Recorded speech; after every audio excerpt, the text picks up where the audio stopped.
చాలా కాలం అవుతోంది మీరు కనిపించి వినిపించి. ఐసోలేట్ అయిపోయారా? మా నాన్నగారు పోవడం, వెంటనే మా అమ్మగారు వెళ్ళిపోయారు. 2 years 3 years అదే పూర్తయిపోయింది. పేరెంట్స్ దగ్గర నుంచి ఎప్పుడైనా మిస్సింగ్ ఫీలింగ్ అనేది ఉండేదా? మా అమ్మ నన్ను బాగా ఇప్పుడు మా అమ్మ లేదు. నాకు మా అమ్మ అంటే చాలా ప్రాణం ఇప్పటికీ. మిమ్మల్ని ఎందుకు ఒక సన్యాసిగా మార్చాలి అనుకున్నారు? ఆవిడ చాలా లోపల కానీ నాకు ఇష్టం లేదు సన్యాసము, ఈ మార్గము అస్సలు ఇంట్రెస్ట్ లేదు. ఆయన నాకు అమ్మ కంటే 100 రెట్లు ఎక్కువ ఇష్టమైపోయారు. బాల్యం నుంచి డైరెక్ట్ గా సన్యాసాశ్రమంలోకి వెళ్ళిపోయారు. ఎప్పుడైనా అనిపించిందా వై ఐఎమ్ లైక్ దిస్? మా అమ్మతో నేను యుద్ధం చేశాను. ఇప్పుడు ఒక ఏజ్ లో నన్ను పెళ్లి చేసుకోవద్దన్న ఏంటి లాజిక్ ఏంటి? చాలా వరకు ఆశ్రమాలు ఉన్నారు, అక్కడ ఉన్నటువంటి పీఠాధిపతులు ఉన్నారు, వాళ్ళ దగ్గరికి వెళ్ళి ప్రతిరోజు ప్రవచనాలు వినడం, వాళ్ళు మీడియేటర్ల లాగా ఉన్నారా? నా దృష్టిలో ప్రవచనాల వల్ల దేవుడు దైవత్వాన్ని పొందడం అనేది బాగా చెప్పడం ఏముంది, అది ఇన్ఫర్మేషనే. ఈ సమాజంలో సన్యాసికి పనేంటి చెప్పండి. సమాజం కోసం కాదా సన్యాసి ఉంది? ఈ సమాజానికి వీళ్ళ పర్పస్ ఏంటనేది తెలియాలి. ఏ కాలంలో నేను కోవిడ్ వచ్చినప్పుడు కూడా ఫుడ్ తోటే చాలా కంట్రోల్ చేశాను. అందరికీ మెడిసిన్స్ వాడలేదు. దానికి ఇంకో కారణం కూడా ఏంటంటే ఇది నిత్యాగ్నిహోత్ర అని ఒకటి, నేను ఇలా రకరకాల వాటి మీద నేను R&D అంటే ఎప్పుడు రీసెర్చ్ చేస్తూ చేస్తూ చేస్తూ ఉంటాను. కోవిడ్ టైంలో మనకందరికీ శానిటైజర్ వాడాలని చెప్పారు. నాకు ఒక క్వశ్చన్, ఏం చేయలేదు, అందుకని ఇది కనిపెట్టాను. నిత్యాగ్నిహోత్ర ఇది వెలిగించి పెడితే ఇది పూర్తిగా హెర్బ్స్ ఇళ్లంతా శానిటైజ్ చేస్తుంది. దీని మీద నేను 6 సంవత్సరాలు చాలా చాలా చాలా కృషి చేసి అలా డిజైన్ చేశాను. సో మహాశక్తి యజ్ఞం ఏంటి, ఏం చేస్తున్నారు అందులో? ఇది ఒక అపురూపమైనటువంటి ప్రయోగం. అసలు ఈ తరతమ భేదాలు లేకుండా ఒక స్త్రీమూర్తి అది కట్టుకోగానే అమ్మవారిలాగా మారాలి, కనపడాలి. ఇంకా ఆవిడ వెనక ఏది కనపడకూడదు, నాకు అమ్మవారే కనపడాలి. సో ఇలాగ మహాశక్తి యాగంలో అనేక యాగాలు, హోమాలు, పూజలు, ఇంత కలయిక ఒక మూమెంట్ని బిల్డ్ చేస్తుంది. నేను ఎంచుకున్నది నాకు ఆధ్యాత్మిక మార్గంలో నేను ఇలా నడవాలనుకున్నప్పుడు నాకు నా గురువులు చెప్పి నేను ఫాలో అవుతాను.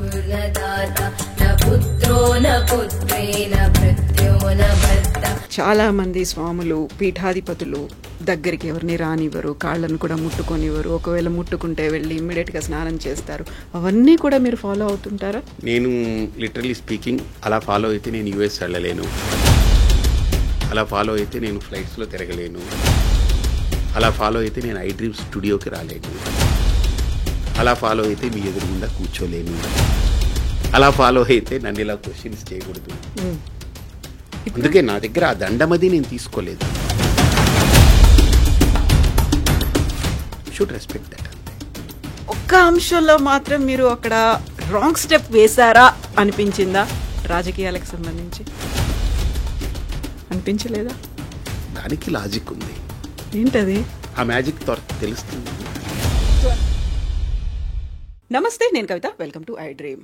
భగవంతుని చేరుకోవడానికి షార్ట్ కట్స్ ఏమైనా ఉంటాయా? ఒకవేళ మన వల్ల కాలేదు అనుకుంటే మీడియేటర్లని ఆశ్రయించవచ్చా? యాక్చువల్గా హిందూ ధర్మమా, మతమా, లేకుంటే మంచి చెడు వీటి మధ్య వ్యత్యాసాన్ని మనం ఎలా ఐడెంటిఫై చేయొచ్చు? బోల్డ్ అన్ని క్వశ్చన్స్ ఉన్నాయి. దైవానికి సంబంధించి, భక్తికి సంబంధించి, మనుషులకు సంబంధించి, సొసైటీకి సంబంధించి వాటన్నిటి గురించి మాట్లాడుకుందాం. మనతో పాటుగా ఉన్నారు ఆధ్యాత్మిక గురువు, అలాగే శ్రీపీఠం వ్యవస్థాపకులు స్వామి పరిపూర్ణానంద గారు. నమస్కారం స్వామి. నమస్తే అమ్మా. ఎలా ఉన్నారు మీరు? బాగున్నాను కవిత. చాలా కాలం అవుతోంది మీరు కనిపించి వినిపించి. అవునమ్మా. ఐసోలేట్ అయిపోయారా, లేకుంటే మీ అంతటి మీరు మీకు చేయాల్సినటువంటి కార్యక్రమాలు ఇవన్నీ కూడా సెపరేట్గా చేసుకుంటున్నారు? అంటే బేసికలీ నాకు కొన్ని ప్రాజెక్ట్స్ ఉన్నాయి, పెండింగ్ ప్రాజెక్ట్స్, అవన్నీ వర్క్ చేస్తున్నాను, ఫోకస్ చేస్తున్నాను దాని మీద. సో తర్వాత మా నాన్నగారు పోవడం, ఆ కార్యక్రమం, వెంటనే మా అమ్మగారు వెళ్ళిపోయారు. అంతా 2 years 3 years అదే పూర్తయిపోయింది. సో అంటే వాళ్ళకి నేను ఒక్కడనే కొడుకుని, ఇంకెవరు లేరు. నన్ను ఈ మార్గంలో పెట్టారు. మా గురువు గారేమో మాట ఇచ్చారు, నేను మా గురువు గారికి ఇలా వాళ్ళ వరకు పక్కా నేను చూసుకోవాలని. So I took the entire responsibility of taking care of them.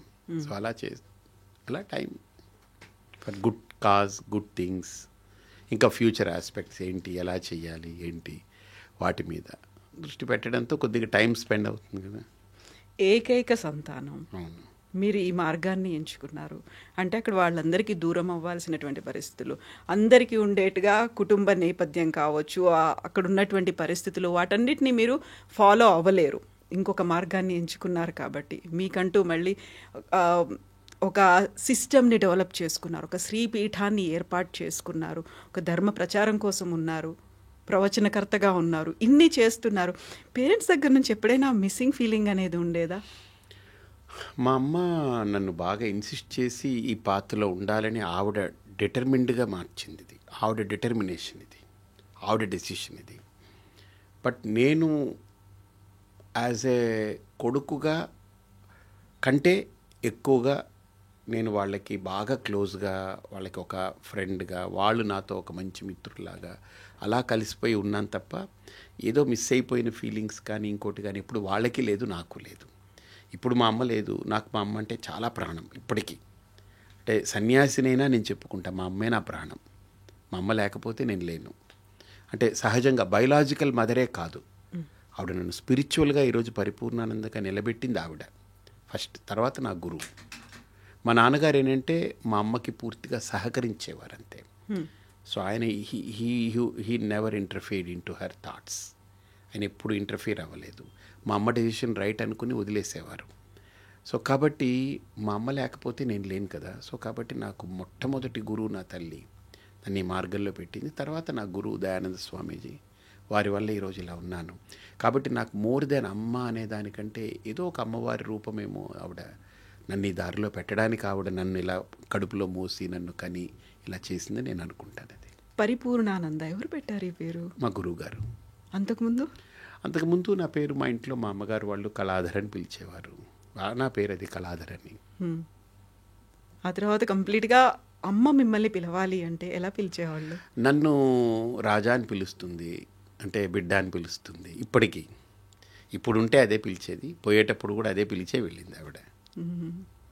నన్ను ఎప్పుడు స్వామీజీ అని కానీ పరిపూర్ణానంద అని కానీ ఏమన్నది ఎప్పుడు అనలేదు. నేను కోరుకోను కూడా. మా అమ్మ నోట్లో నేను అదే. మా గురువు గారు కూడా నన్ను ఎప్పుడు స్వామీజీ అనరు, నన్ను రాజా అని పిలుస్తారు. ఆయనకి ఇష్టం అలాగా. అంటే చిన్నవాడిని ఆయన దగ్గర. మా అమ్మకి ఇప్పటికీ నేను బిడ్డనే కదా. ఢిల్లీకి రాజైనా తల్లికి బిడ్డే అని అంటే సామెత ఉంది కదా. ఎవరు ఎంత పెద్దోడైనా తల్లే కదా. ఆదిశంకర్లు అంతటి వారే తల్లికి అంత ఆ స్థానం ఇచ్చారని అంటే తల్లికి మించింది ఏముంది నా దృష్టిలో. అందులో మా అమ్మ ఎస్పెషలీ ఒక బయలాజికల్గా కానీ ఏదో అలాగా డబ్బులు ఇచ్చాము, ఆస్తి ఇచ్చాము, అది ఇచ్చామని కాకుండా నాకు ఏమీ ఇవ్వలేదు, కానీ నన్ను పరిపూర్ణానందంగా నిలబెట్టింది ఆవిడ. She is not just mother for me, నాకు అమ్మవారు ఆవిడ అంతే. ఆ దృష్టిలో నేను అది చూస్తాను. అది ఇప్పుడు మనం భౌతికంగా ఆలోచించాలి అనుకుంటే ఏ ఫ్యామిలీలో అయినా ఒక్కరే సంతానం ఉన్నారు, అందులోనూ అబ్బాయి ఉన్నాడు అంటే ఆవిడ కళ్ళు లేదు. నేను అదే అడగబోతున్నాను. నేను అది విన్నాను, అది నిజమేనా ఏంటి? 100%. నేను పుట్టడానికి జస్ట్ ఒక 1.5 year ముందు ఆవిడకి she lost her sight completely. ఏమైంది? ఆవిడకి రెటినిటిస్ పిగ్మెంటోసా అని, ఆర్పి అని, అంటే రెటినా కట్ అయిపోయింది ఆవిడకి, డిస్ఫంక్షన్ అయింది. ఇక దాంతో ఆ విజువల్స్ లోపలికి క్యారీ అవ్వదు. మిమ్మల్ని చూసుకోలేదు తను ఎప్పుడు? నన్ను ఇప్పుడు తడిమే చూస్తుంది, ఎప్పుడు నా ముక్కు నా కళ్ళలా తడుముకుంటుంది. నేను ఎప్పుడైనా బయట నుంచి వెళ్ళి ఏదైనా లాంగ్ ట్రిప్ వెళ్ళి ఒక 2 నెలలు 3 నెలలు వెళ్ళిపోతే నేను రోజు ఫోన్ చేస్తాను, ఏం తిన్నావు, ఎలా ఉన్నావని. వెళితే ఆవిడ దగ్గర పడుకుంటా నేను. నువ్వు సన్యాసి, నువ్వు పడుకోకూడదు అంటుంది. నేనంటాను సన్యాసిగా పడుకోను, నేను కొడుగ్గా పడుకుంటాను, నాకు హక్కు ఉందని అంటాను. నువ్వు ఎప్పుడు కొడుగ్గా ఉంటావు, ఎప్పుడు సన్యాసిగా ఉంటావు అని అడుగుతుంది. సో అలాగే ఆవిడ చాలా బ్రెయినీ, చాలా ఇంటెలిజెంట్, ఆవిడ వెరీ షార్ప్. ఆవిడ తెలుగు ఒక లెక్చరర్గా పనిచేసింది ఆవిడ. చాలా హార్డ్ వర్కింగ్ పర్సన్, నిజాయితీగా అలా నిబద్ధతగా ఉంది ఆవిడ. నిజాయితీ ఎలాంటిదంటే నాకు సంస్కారం. ఆశ్రమంలో వాళ్ళు లాస్ట్ ఫేజ్ ఆఫ్ లైఫ్ ఆశ్రమంలో స్పెండ్ చేశారు ఒక 5 ఏళ్ళు. ఆవిడ దాచుకున్న డబ్బులో ప్రతి నెల బ్యాంకు నుంచి వచ్చే వడ్డీ మొత్తం డబ్బులు ఆశ్రమానికి కట్టి ఆవిడ బతికారు అక్కడ, ఊరికినే ఉండాలని. నేను ఆశ్రమం పెట్టిన కొత్తల్లో కూడా ఇది నీది కాదు, 10 మందిది, నువ్వు కష్టపడు, నువ్వు దానికి డబ్బు కట్టు, నువ్వు తినేదానికి, నువ్వు సేవ చేయని చెప్పేది ఆవిడ. అలా నేర్పారు నాకు. అమ్మగారి పేరేంటి? మీనాక్షి. మీనాక్షమ్మ. నాన్నగారు? బాలచంద్రన్. ఓకే. నేను ఇప్పుడు మిమ్మల్ని అడగాలనుకున్న క్వశ్చన్ ఏంటంటే, ఒక్కరే సంతానం ఉన్నారు, అందులోనూ మగపిల్లాడు అనుకున్నప్పుడు మా వంశాభివృద్ధి చెందాలి, మా కళ్ళ ముందు పెళ్లి చేసుకోవాలి, మనోడు Atleast నా మనవరా. కొడుకు నా దగ్గర ఉండాలి, నా కొడుకు నా దగ్గర ఉండాలనే కోరుకుంటాను. అవును. ఇప్పుడు అమ్మకున్నటువంటి ఆ ప్రత్యేకమైనటువంటి పరిస్థితులు, అసలు అవసరాల నాకు అందుకనే నేపథ్యం. చెప్తున్నాను కదా, అసలు మా అమ్మకి కళ్ళు కనపడవు, ఒక ఏజు, ఇంకెవరు లేరు. వాళ్ళమ్మ చనిపోయారు. వాళ్ళమ్మ ఉన్నంత వరకు మా అమ్మ, అమ్మమ్మ, నాన్నగారు వాళ్ళు ఉండేవారు. ఆవిడ పోయారు, ఎవ్వరు లేరు. Why she has that? నా కొడుకు సన్యాసి అవ్వాలని ఎందుకు అనుకున్నారు? ఆశ్రమానికి కూడా నేను బలవంతంగా తీసుకొచ్చా. కోవిడ్ ముందు నాకు ఎందుకో I was not comfortable. Covid 2020 March వచ్చింది కదా, 20th. నేను 2019 మేలో నాకెందుకు ఐ వాజ్ నాట్ కంఫర్టబుల్. వాళ్ళు ఎక్కడో వైజాగ్లో ఇల్లు అద్దెకి తీసుకుని ఉండేవారు. నేను వెళ్తుండేవాడిని దూరంగానే. నేను వైజాగ్ వెళ్ళి వాళ్ళతో స్పెండ్ చేస్తాను, వంట చేస్తాను, మా అమ్మకి నచ్చినవన్నీ నేను చేసి పెడతాను. ఆవిడ నాతో బాగా అన్నీ చెప్తుంటుంది, అన్నీ మాట్లాడుకుంటాం, అన్నీ ఉంటుంది. బట్ నాకెందుకు ఐ వాజ్ నాట్ కంఫర్టబుల్. వాళ్ళని తీసుకొచ్చేయాలని అనిపించి వాళ్ళని అలాగా అక్కడి నుంచి కదపడం నాకు గగనమైంది. కానీ ఫైనల్లీ దే యాక్సెప్టెడ్. ఇంకా నా మాట నువ్వు వినాలి, నేను నీ మాట విన్నాను, సన్యాసిని అయ్యాను కదా, నువ్వు నా మాట విను అని చెప్పి లాక్కొచ్చాను వాళ్ళిద్దరిని. అప్పటి నుంచి వాళ్ళు అలాగా దే జస్ట్ మెయింటైన్. 23లో నాన్నగారు కాలం చేశారు. ఆవిడ 24లో వెళ్ళాలి, కానీ ఆవిడ స్ట్రాంగ్ పర్సనాలిటీ. నేను 25 ఉత్తరాయణం వచ్చే వరకు వెయిట్ చేయాలండి. డాక్టర్లు అందరూ పల్స్ లేదు, ఇవిడ ఎలా బతుకుతుందని చెప్పారు. 94 days అలా ఉన్నింది ఆవిడ. అక్కడే శ్రీపీఠం దగ్గరే ఉంది. శ్రీపీఠంలోనే అలా ఉండి రోజు వేదిక్ చాంటింగ్ వినడం, రోజు ఆ మంత్రం అయిపోయిన తర్వాత ఆ తీర్థం తీసుకొస్తే తీసుకోవడం, నేను వండి రోజు నేను తినిపించేవాడిని, ఆవిడకి ఫుడ్ పెట్టాను. నాకు గొప్ప అదృష్టం ఇచ్చింది మా అమ్మ. ఆవిడ రుణం తీర్చుకోలేం కానీ ఎంతో కొంత నేను అన్నీ వదిలేసి ఆవిడతోటి ఉన్నా. నేను ఆవిడ పక్కన పడుకునేవాడిని, ఆవిడకి కాళ్ళు ఒత్తేవాడిని, ఆవిడకి అన్నీ చూసుకునేవాడిని, కబుర్లు చెప్పేవాడిని, అన్నీ చేసేవాడిని. సో మీరు ఇప్పుడు అమ్మగారి కోరిక మీదకు సన్యాసి అయినప్పటికీ వాళ్ళిద్దరూ దూరమైన తర్వాత ఉత్తర క్రియలు చేయాల్సినవి ఉంటాయి. అది మీరే చేశారు? అంటే ఉత్తర క్రియలు చేయక్కర్లేదు, కాకపోతే ఉత్తర క్రియలు చేయించాను. వేరే వ్యక్తిని నిమిత్తంగా వాళ్ళు ఉండి చేస్తారు. అది అంటే సన్యాసిగా కొన్ని కర్మలు ఉండవు కదా, ఆ కర్మలు ఉండవు కాబట్టి వాళ్ళకి అందాలి కదా అవి. ఆ చేసే కర్మలు వాళ్ళకి అందాలి, సన్యాసి చేస్తే అందవు. కాబట్టి ఎవరి ద్వారా అది పెట్టించి వాళ్ళకి చేయించి, వాళ్ళకి మా అమ్మ తరపున ఇవ్వాల్సింది ఏదైనా ఉంటే కొంత ఇచ్చి పూర్తి చేశాను. ఇప్పుడు మా అమ్మగారి నడుస్తూ ఉన్నాయి ఇప్పటికీ కూడా. అంటే సంవత్సరం కూడా కంప్లీట్. మొన్న జనవరి 13వ తేదీ ఇదయ్యారు, ఆవిడ కాలం చేశారు. నెక్స్ట్ ఇయర్కి అవుతుంది కాబట్టి ఇప్పటికీ నడుస్తూ ఉంది. ఎవ్రీ మంత్ చేస్తారు. నేను అది తీసుకెళ్ళి అలహాబాద్ కుంభమేళాలు అదంతా అమ్మ ఇది వేరే వాళ్ళని తీసుకెళ్ళి ఆ అస్థిక ఇవన్నీ చేయించాను. నేను దగ్గర ఉన్నాను, వాళ్ళు చేశారనమాట. ఎందుకని అమ్మకి ముందు నుంచి భక్తి ఉండేదా? మిమ్మల్ని ఎందుకు ఒక సన్యాసిగా మార్చాలి అనుకున్నారు? ఆవిడ చాలా లోపల ఒక ఇన్సైట్ ఉన్న పర్సన్. ఆవిడకి లోపల ఏదో సంథింగ్ చెప్పాను కదా, ఆవిడకి ఒక inner personality is very bloomed person. అంటే చాలా చాలా వికాసము చెందిన వ్యక్తి ఆవిడ. ఆవిడకి ఏదో ఒక ఫోర్ సైట్ ఇలా ఉండాలి, ఇలా చెందాలనేటువంటిది ఉంది.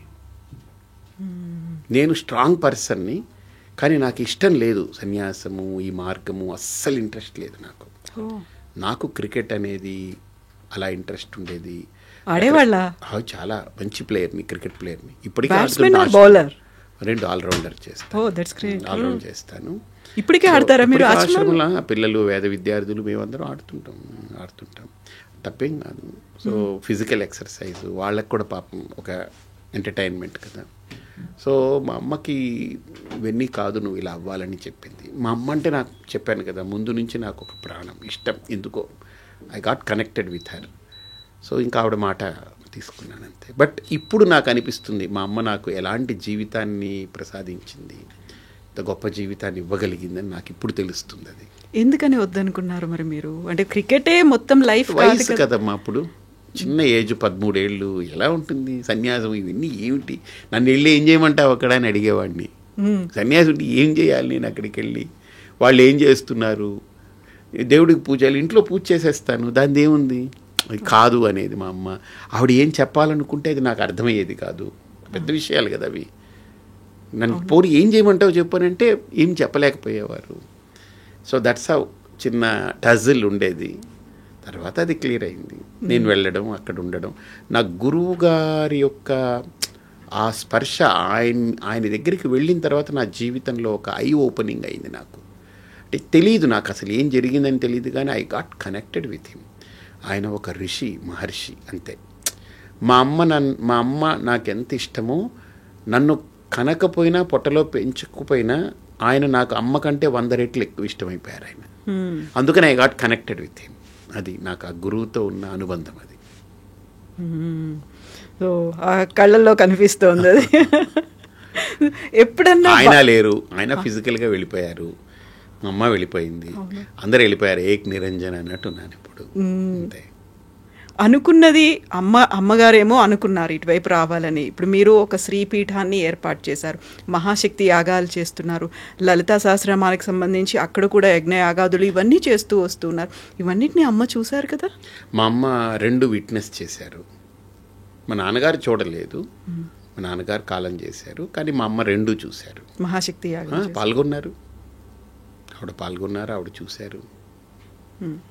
ఇప్పుడు మీరు ఈ మార్గంలోకి వచ్చిన తర్వాత భగవంతుడు అంటే ఏంటి అనేది అర్థమైందా, లేకుంటే భక్తి ఏంటి అనేది తెలుసుకున్నారా, ధర్మం ఏంటి అనేదా, మతం ఏంటి అనేది ఎలా తెలుసుకున్నారు, ఏమర్థమైంది మీకు? ఇది ఒక బ్రహ్మ పదార్థం. ఏది? ఇప్పుడు మీరు అడిగిన ప్రశ్నలన్నీ కదా. ఇప్పుడు ఇవి చెప్పాలి అని అంటే ఇది ఒక పెద్ద ఒక ట్రెజర్, నిధి కదా. ఇప్పుడు రేగుపళ్ళు అమ్మేవాడి దగ్గరికి వెళ్ళి నాకు ఇప్పుడు వజ్రం కావాలని అడిగామనుకోండి, వాడికి అర్థం కాదు కదా. సో వజ్రాల వ్యాపారి దగ్గరికి వెళ్ళి మనం వజ్రం అడిగామనుకోండి, దొరుకుతుంది. ఎన్ని క్యారెట్స్ అని అడుగుతాడు, ఎన్ని సెంట్స్ అడుగుతాడు. ఫస్ట్ క్యారెట్లు అడుగుతాడు, సెంట్స్ అంటాడు. ఎందుకంటే క్యారెట్ల మీద కొనాలంటే చాలా పెద్ద ఆస్తిపరుడు అయి ఉండాలి. అలాగా ఇదేంటనంటే మీరు అడిగిన ప్రశ్న నాకు ఎలాంటిదేనంటే, ఇప్పుడు నేను చెప్పాలి కానీ అంత చెప్పడానికి సమయము, ఓపిక ఇవన్నీ సరిపోనిది. కానీ బట్ ఎనీవే క్రిస్ప్గా, చాలా క్రిస్టల్ క్లియర్గా క్రిస్ప్గా చెప్పే ప్రయత్నం చేస్తాను. మనకు కనిపించే ప్రపంచం ఒకటి, కనపడని దేవుడు ఇంకొకటి. కనిపించే ప్రపంచంలో మనం ఉన్నాం, కానీ కనపడని దేవుడి కోసం ఆలోచన చేస్తున్నాం నిరంతరం.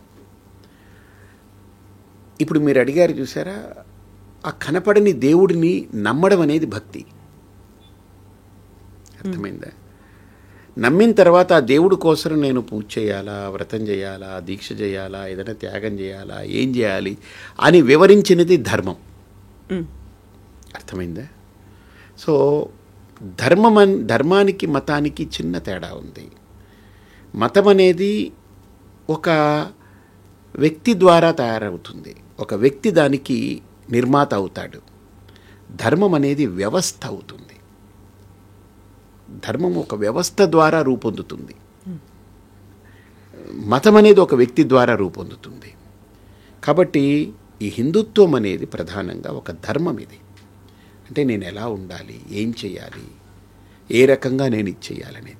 ఇప్పుడు వ్యక్తి ద్వారా వచ్చిన దానికి, వ్యవస్థ ద్వారా వచ్చిన దానికి తేడా ఏంటంటే, వ్యవస్థ అకామిడేట్ చేస్తుంది.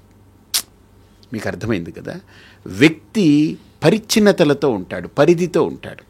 వ్యక్తి యొక్క భావజాలాలన్నీ ఒక పరిధి, ఒక పరిమితితో ఉంటుంది, లిమిటేషన్స్ ఉంటాయి. ఏని ఇప్పుడు మీకైనా నేను ఒక విషయం చెప్తే మీరు ఆలోచించే కోణం మీ బుద్ధి పరిధికి అనుగుణమై ఆలోచిస్తుంది. నా కోణంలో నేను అంతే, దాన్ని దాటి మీ బుద్ధి వెళ్ళదు. అలాగ ఒక వ్యక్తి ద్వారా నిర్మితమైనటువంటి మతం కూడా ఒక పరిధి, ఒక పరిచ్ఛిన్నత, ఒక లిమిటేషన్స్ ఉంటుంది. అందుకనే మతాలు అనేవి ఎప్పుడూ కూడా ఒక మతం ఇంకొక మతాన్ని అంగీకరించదు. ఒక మతములో ఉన్న దేవుడు ఇంకొక మతంలో ఉన్న దేవుణ్ణి అంగీకరించదు. కానీ ధర్మం దగ్గరకు వచ్చేటప్పటికి దైవత్వాన్ని ప్రతిపాదన చేస్తుంది ధర్మం. సో కాబట్టి ఇక్కడ వీడు దేవుడు కాదని చెప్పదు, అకామిడేట్ చేస్తుంది కదా. కాబట్టి మన భారతీయ సనాతన ధర్మం దగ్గరికి వచ్చేటప్పటికి ఇది భారతీయ సనాతన మతం కాదు, భారతీయ సనాతన ధర్మం. అందుకనే మతం అంటే పొరపడతాం మనం. పొరపాట్లు ఉంటాయి, దాంట్లో పొరపచ్చాలు ఉంటాయి, పరిధులు ఉంటాయి, పరిచ్ఛిన్నతలు ఉంటాయి. నా దేవుణ్ణి నువ్వు నమ్మకపోతే నువ్వు నా దేవుడికి ద్రోహం చేసిన వాడివని నేను మాట్లాడాల్సి వస్తుంది మతం అయితే. ధర్మం అయితే నాస్తికుడిని కూడా యాక్సెప్ట్ చేస్తుంది ధర్మం, మతం యాక్సెప్ట్ చేయదు. నువ్వు నమ్మకపోతే నువ్వు నా దేవుడికి ద్రోహం చేస్తున్నావని అంటుంది. కానీ ధర్మంలో దేవుణ్ణి నమ్మని వాణ్ణి చారువాకుడు అంటారు, నాస్తికుడు అంటారు. అంటే ఏంటి? దేవుణ్ణి నమ్మడం నమ్మకపోవడం నీ చాయిస్ అంటుంది. ధర్మము ఆ ఫెసిలిటీ ఇస్తుంది. ఫెనటిక్గా ఉండదు, గీత గీసినట్టు ఉండదు. దట్ ఈజ్ వాట్ ధర్మం ఈజ్. కానీ ధర్మం విషయంలో కూడా మనం ఆలోచించగలిగితే ఈ సనాతన ధర్మంలో దైవం గురించి చెప్పినప్పుడు 2 విధాలుగా చెప్తుంది. ఒకటి, ఒక ఆరాధన రూపంలో భక్తితో దైవాన్ని ఆరాధిస్తూ ఒక శరణాగతి పొంది భక్తుడిగా నువ్వు అంటే నీ ఈగోని అక్కడ సరెండర్ చేసి నేను అనే అహంకారం కంటే ఇది దైవం యొక్క అనుగ్రహం అనే భావనతో మసులుకునేదానికి భక్తి అనేది ఒక మాధ్యమంగా పెట్టి మెల్లమెల్లగా ఒక వ్యక్తి ఎలివేట్ అవుతూ ఆయన అప్లిఫ్ట్ అవుతూ అసలు దైవత్వం అంటే ఏంటనేటువంటిది మానవత్వం నుంచి దైవత్వం దిశగా చేసే ప్రయాణమే ఆధ్యాత్మికత. మనం మానవత్వంతో ఉన్నాం. సో మానవత్వానికంటే కింద స్థితి ఏంటి? రాక్షసత్వం, పశుత్వం, ఇవన్నీ ఉంటాయి, మృగత్వం అవి. కానీ మనలో అవి అప్పుడప్పుడు పొడచూపుతూ ఉంటాయి. వాటన్నిటినీ హ్యాండిల్ చేస్తూ లేదు నేను మనిషిని, వాటిలాగా నేను బిహేవ్ చేయకూడదు, ఓ పాశవికంగా ఉండకూడదు, ఒక జంతువులాగా నేను బిహేవ్ చేయకూడదు, నేను చదువుకున్నవాడిని, నాకు సంస్కారం ఉంది, సభ్యత ఉంది, విజ్ఞత ఉంది, నాకు వినయం కావాలని ఇవన్నీ సంస్కారాలని నేర్చుకున్నవాడు మనిషి. ఒక పాఠశాలలో కావచ్చు, తల్లిదండ్రుల దగ్గర కావచ్చు, ఫ్రెండ్స్ ద్వారా కావచ్చు, సమాజం నుండి కావచ్చు, లేదా వాడి అనుభవాల ద్వారా కావచ్చు, నేర్చుకుంటూ ఎదిగిన వ్యక్తి కాలక్రమంలో వాడు ఒక సంస్కారవంతుడే, ఒక మనిషి మానవత్వపు విలువలతో బ్రతుకుతాడు. ఇక పశుత్వము, రాక్షసత్వము, ఈ మృగత్వము అవి ఉండవు అక్కడ. అవన్నీ మారడమే మనిషి యొక్క పరిణామక్రమం. ఆ మానవత్వం వచ్చిన తర్వాత అది పరిపూర్ణత్వం కాదు వాడికి.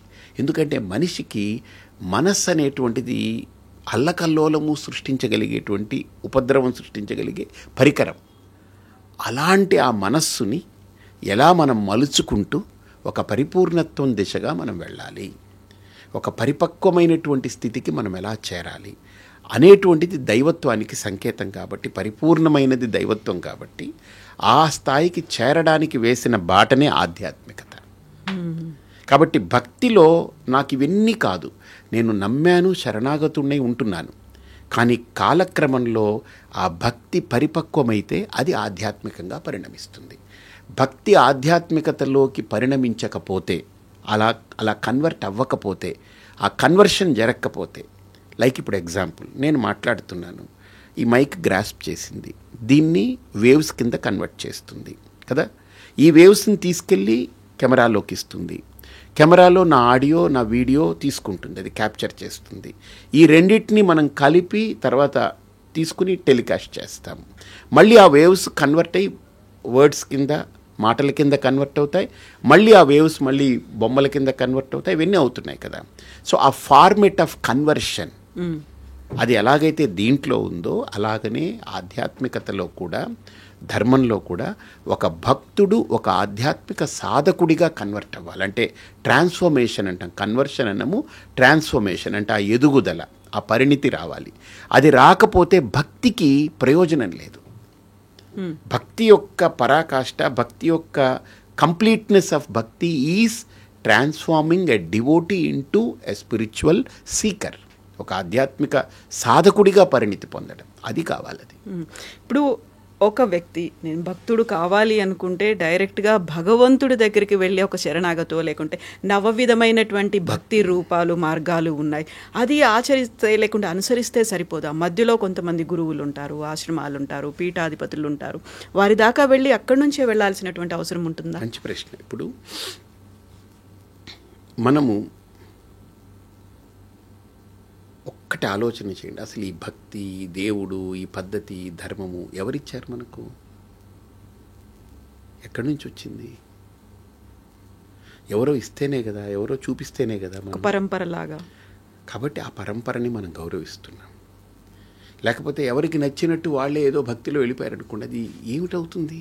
ఒక వ్యవస్థ ఉండదుగా, ఒక ప్రణాళిక, ఒక విష్ణువు, ఒక వైష్ణవము, ఒక శైవము, ఒక అమ్మవారు, లేదా ఇది కొన్ని దాన్ని నిర్వహించి దాన్ని అందించి సరిగ్గా దాన్ని అందిపుచ్చుకొని వాళ్ళు ఆచరించి వాళ్ళు దాంట్లో ఎలివేట్ అయ్యి వాళ్ళ కింద వాళ్ళకి దాన్ని మళ్ళీ అందించడం అనేది ఎలాగైతే ఒక లీనియేజ్ ఉంటుందో ఇది కూడా అంతే. ఇప్పుడు మీరు అడిగిన ప్రశ్న ఏంటంటే, ఇప్పుడు ఒక మనిషి హాయిగా ఉండాలి, సుఖంగా ఉండాలని పెళ్లి చేసుకోకుండా కూడా సుఖంగా ఉండొచ్చు. ఇప్పుడు కోర్టులు ఎన్నో ఇచ్చాయి సహజీవనాలని, రకరకాలని. పెళ్ళి ఎందుకు చేసుకోవాలి? పెళ్లి చేసుకుని ఇది నా భార్య, ఇది నా భర్త అనే ఒక కమిట్మెంట్లోకి ఎందుకు రావాలి? వాళ్ళిద్దరు వచ్చిన తర్వాత మాకు పిల్లలు కావాలనే ఆలోచన ఎందుకు కలగాలి? పిల్లలు పుట్టిన తర్వాత ఇది మా పిల్లలని ఎందుకు ఓన్ చేసుకోవాలి? ఆ పిల్లలకి మేము తల్లిదండ్రులు అనేటువంటిది ఎందుకు వాళ్ళకి చెప్పాలి, తెలియచెప్పాలి? వాళ్ళు పెద్ద అయిన తర్వాత వాళ్ళకి పెళ్లి చేసి వాళ్ళు స్థిరపరచాలని ఎందుకు ఆలోచించాలి? ఇవన్నీ అవసరం లేదు, ఎటు పడితే అటు ఎలాగంటే అలా ఉండిపోవచ్చు అనేటువంటిది కూడా ఉండొచ్చు, తప్పేం కాదు. అలా ఉండకూడదనేది మన సుప్రీంకోర్టులన్నీ కూడా హాయిగా ఉండొచ్చు అని చెప్పేస్తున్నాయి. కానీ ఇది ఎందుకు కావాలి? ఈ వ్యవస్థ ఎందుకు? అలా ఉండొచ్చు అని చెప్పినప్పుడు అలానే ఉండిపోవచ్చు కదా, ఈ వ్యవస్థ ఎందుకు? అవసరం లేదు కదా. మరి దీని విలువేంటి? దీనికి ఏదో ఒక ఇది ఉంది కదా. నేను ఒక భావుకత మీకు చెప్తాను. చాలా గొప్ప భావుకత, ఇది అందరికీ తెలియాలి. ఇది నేను జొన్నవిత్తుల రామలింగేశ్వరరావు గారు కూర్చున్నప్పుడు ఆయన నేను చర్చించుకుంటున్నప్పుడు మా మధ్యలో చర్చలో వచ్చినటువంటి ఒక భావుకత. ఒక ఆటవీకుడు పాపం వాడు జంతువుల నుంచి వాడు రక్షించుకునేదానికి ప్రయత్నం చేస్తూ బతుకుతున్నాడు. ఏదో దొరికింది కొట్టుకొని తింటున్నాడు, బతుకుతున్నాడు. వాడికి శారీరకంగా బయలాజికల్ నీడ్ కలిగింది, ఒక సెక్షువల్ స్టింజ్ వచ్చింది అనుకోండి, స్టింగ్. అక్కడ తన జాతికి సంబంధించినటువంటి ఒక స్త్రీని చూశాడు, ఇష్టపడ్డాడు.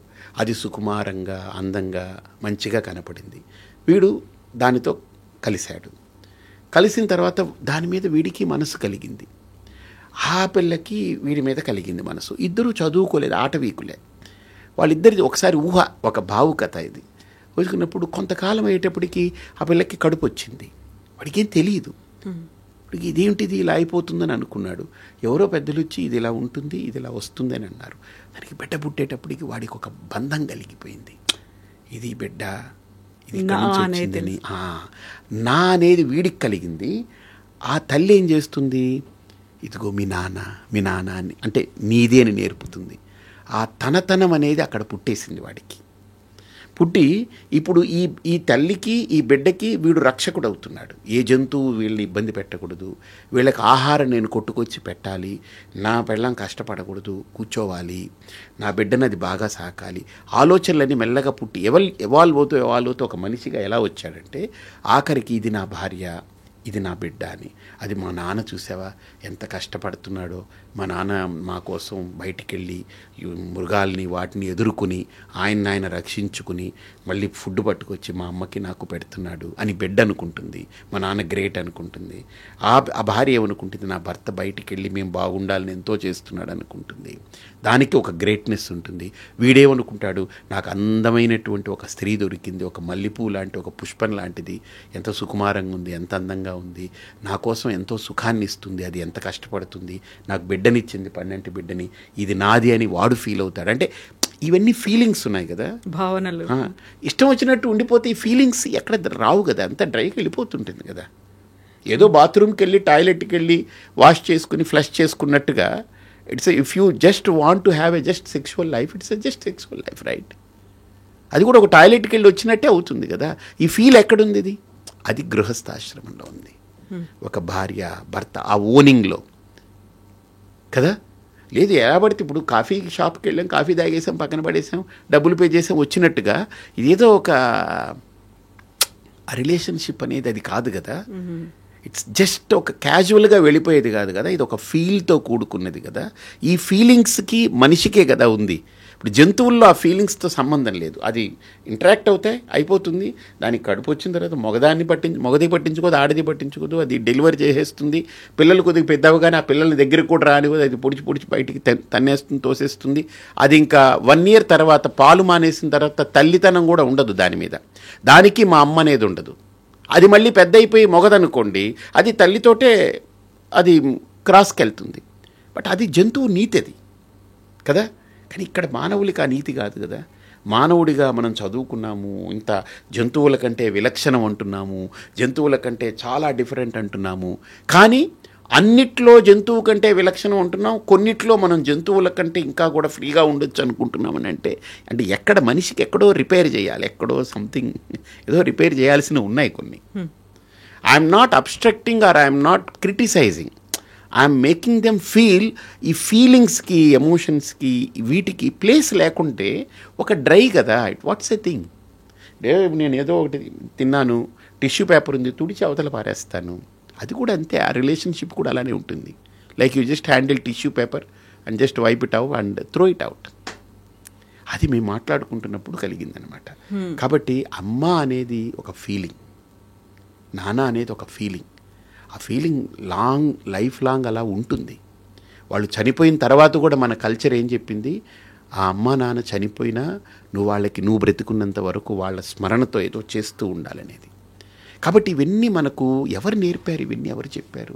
ఒక గురువు అనేవాడు లేకపోతే ఈ దిక్కెక్కడిది మనకు? Google is good, no problem. కానీ గురువు ప్లేస్ని భర్తీ చేయలేదు. కానీ గూగుల్ ప్లేస్ని భర్తీ చేయొచ్చు. ఎందుకంటే గూగుల్ లేనప్పుడు కూడా గురువు ఉన్నాడు. ఇప్పుడు ఇన్ని మాట్లాడిన తర్వాత మీ గురించి మళ్ళీ ఇంకొక పర్సనల్ క్వశ్చన్ అడగచ్చు.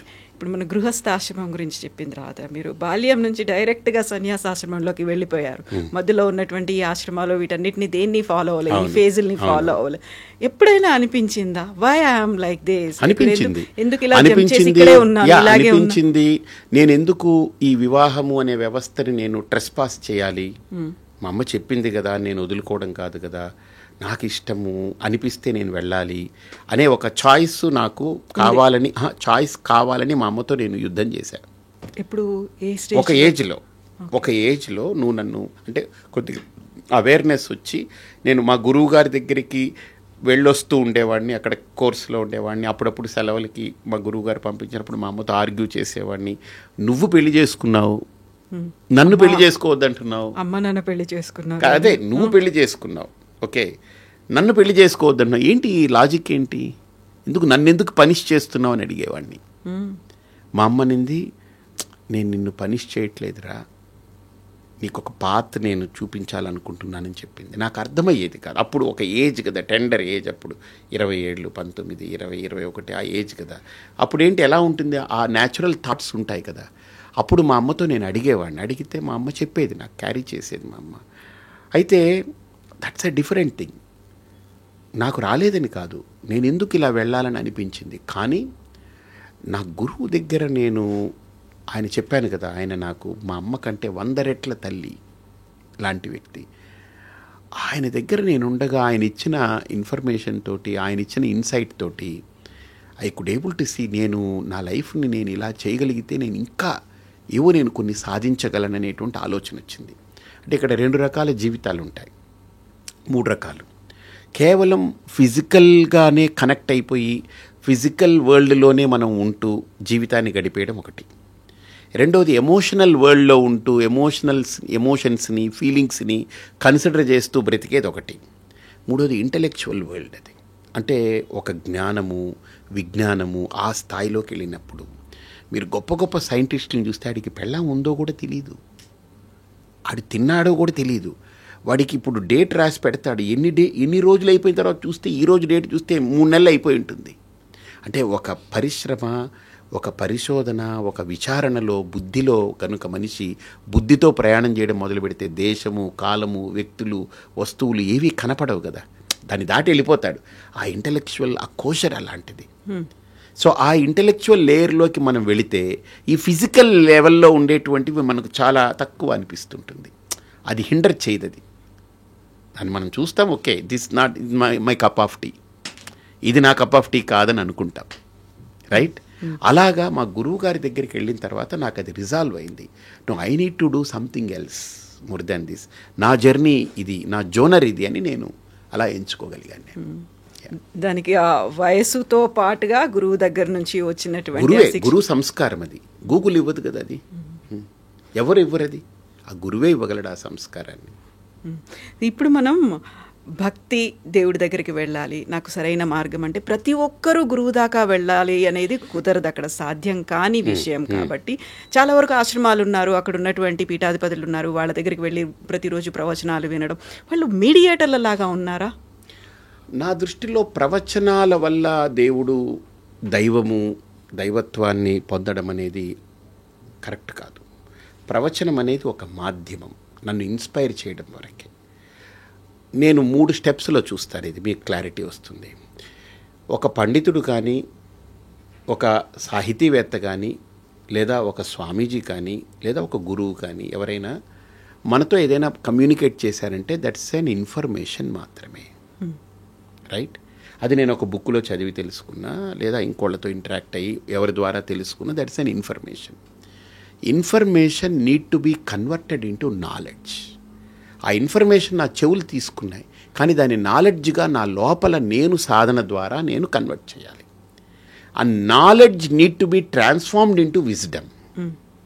ఆ విజ్డమ్ అనే స్టేటస్కి నేను చేరితేనే నా జర్నీ కంప్లీట్ అవుతుంది. Did you get my point? So information దగ్గర ఆగిపోతున్నారు. అయ్యో చాలా బాగా చెప్పేశారు ప్రవచనం, అబ్బో ఈయన చాలా బాగా చెప్పేశారు, ఆయన బాగా చెప్తారు. బాగా చెప్పడం ఏముంది, అది ఇన్ఫర్మేషనే. ఆ టైంకి నీకు సాటిస్ఫాక్షన్, కానీ నీకు లోపల నువ్వేం చేస్తున్నావు, దాన్ని తీసుకుని నువ్వేం చేస్తున్నావు, బాగా ఉంది అన్నదాన్ని నువ్వు ఎంతవరకు దాన్ని నువ్వు ఓన్ చేసుకుంటున్నావు. ఆ ఓనింగ్ నేచర్ వస్తే అది నాలెడ్జ్ కింద ట్రాన్స్ఫార్మ్ అవుతుంది. ఆ నాలెడ్జ్ని ఇంకా ఇన్డెప్త్గా నేను కనుక కాంటెంప్లేట్ చేస్తే అది విజ్డమ్ కింద ట్రాన్స్ఫార్మ్ అవుతుంది. ఆ wisdom is the ultimate step of our spiritual journey. Anything ఆ విజ్డమ్కి ట్రాన్స్ఫార్మ్ అవ్వకపోతే స్పిరిచువల్ జర్నీ కంప్లీట్ కాదది. విజ్డమ్ అంటే ఏంటి తెలుగులో మనం చెప్తే, నాలెడ్జ్ అంటే జ్ఞానం, అందరికీ తెలుసు. ఇన్ఫర్మేషన్ అంటే సమాచారం, అది అందరికీ తెలుసు. ఇప్పుడు ఒక గురువు కానీ, ఒక పండితుడు కానీ, లేదా ఒక టీవీ ద్వారా కానీ, ఏదైనా ఒక మాధ్యమాల ద్వారా, ఒక పుస్తకం ద్వారా నాకు ఏదైనా ఒక విషయం అందింది అని అంటే అది ఇన్ఫర్మేషన్, సమాచారం. కానీ అది కాదు, అది నా పరిపూర్ణత్వం కాదు, అది నా ఎండ్ కాదు అది. సో ఆ ఇన్ఫర్మేషన్ నాలోకి వెళ్ళి అది నాకు నచ్చినప్పుడు నేను దాన్ని తీసుకుని దాన్ని పదే పదే దాన్ని నేను రెవల్ అవుతున్నప్పుడు నాలో దాని పట్ల ఒక వీప్స అంటారు, అంటే ఒక రకమైన ప్యాషన్ పుడుతుంది. నేను దాన్ని ఫాలో అవ్వాలి, దాన్ని ఇంకా తెలుసుకోవాలి, దాంట్లో నేను ఇంకా ఒక అవేర్నెస్ పెరగాలనేటువంటిది పుడుతుంది. ఆ పుట్టడమే జ్ఞానం అనేది, అది జ్ఞానానికి దారి తీస్తుంది. ఇంకా మోర్ అబౌట్ దట్ నేను ఎలివేట్ అవుతాను. అయ్యేటప్పటికి ఇంకా నాకేమనిపిస్తుందంటే నో, దీని డీపర్ సెన్స్ వేరుగా ఉంది, దీని ఇన్నర్ సెన్స్ వేరుగా ఉంది. ఇప్పుడు ఎగ్జాంపుల్ చెప్పాలంటే పరిపూర్ణానంద అంటే నన్ను చూశారనుకోండి, నన్ను చూడగానే మీరు రికగ్నైజ్ చేశారు ఓ పరిపూర్ణానంద అని. ఇప్పుడు పరిపూర్ణానంద ఏంటి అని తెలుసుకోవాలనుకోండి, మీరు కొంతసేపు కూర్చొని చర్చించాలి, నాతో టైం స్పెండ్ చేయాలి, రైట్? టైం స్పెండ్ చేస్తే ఇప్పుడు పరిపూర్ణానంద ఏంటని తెలుస్తుంది. అసలు పరిపూర్ణానంద ఏంటి తెలియాలనుకోండి, మీరు చాలా డీప్గా ఇన్వాల్వ్ అవ్వాలి, చాలా లోతుగా ఆలోచన చేయాలి కదా, అప్పుడు తెలుస్తుంది. అప్పుడు మనం మాట్లాడుకున్నా, కలిసి ప్రయాణం చేస్తున్నా నా డెప్త్ ఏంటనేది మీకు అర్థమవుతుంది. ఇప్పుడు అప్పర్ సర్ఫేస్ పైన వరకు చూసి బాగున్నారండి, పర్లేదు, ఓకే, ఏంటోనండి కొంచెం పాడైపోయారు, ఏదో కొద్దిగా డల్గా ఉన్నారు, అదంతా పైన సర్ఫేస్ చూస్తాం. కానీ లోపల ఫేస్ చూడాలంటే, ఇంటర్ఫేస్ చూడాలి అని అంటే you need to enter in to it, లోపలికి వెళ్ళాలి, కొద్దిగా టైం స్పెండ్ చేయాలి. అలాగనే ఒక విషయం మనకు సమాచారం అందితే ఎవరి వల్లైనా అది సమాచారాన్ని అందజేయడం వరకే వాళ్ళ బాధ్యత. తర్వాత ఆ సమాచారాన్ని తీసుకున్న మనము లోపల విచారణ చేస్తే అది జ్ఞానంగా పరిణమవుతుంది. ఆ జ్ఞానాన్ని మనం కనుక నిధిధ్యాసన చేస్తే, కాంటెంప్లేట్ చేయడం మొదలు పెడితే, దాంట్లో ఇన్డెప్త్కి వెళితే అక్కడి నుంచి మనకు అది డెలివర్ చేస్తుంది లోపల. ఆ delivering of that goods, that is what wisdom is.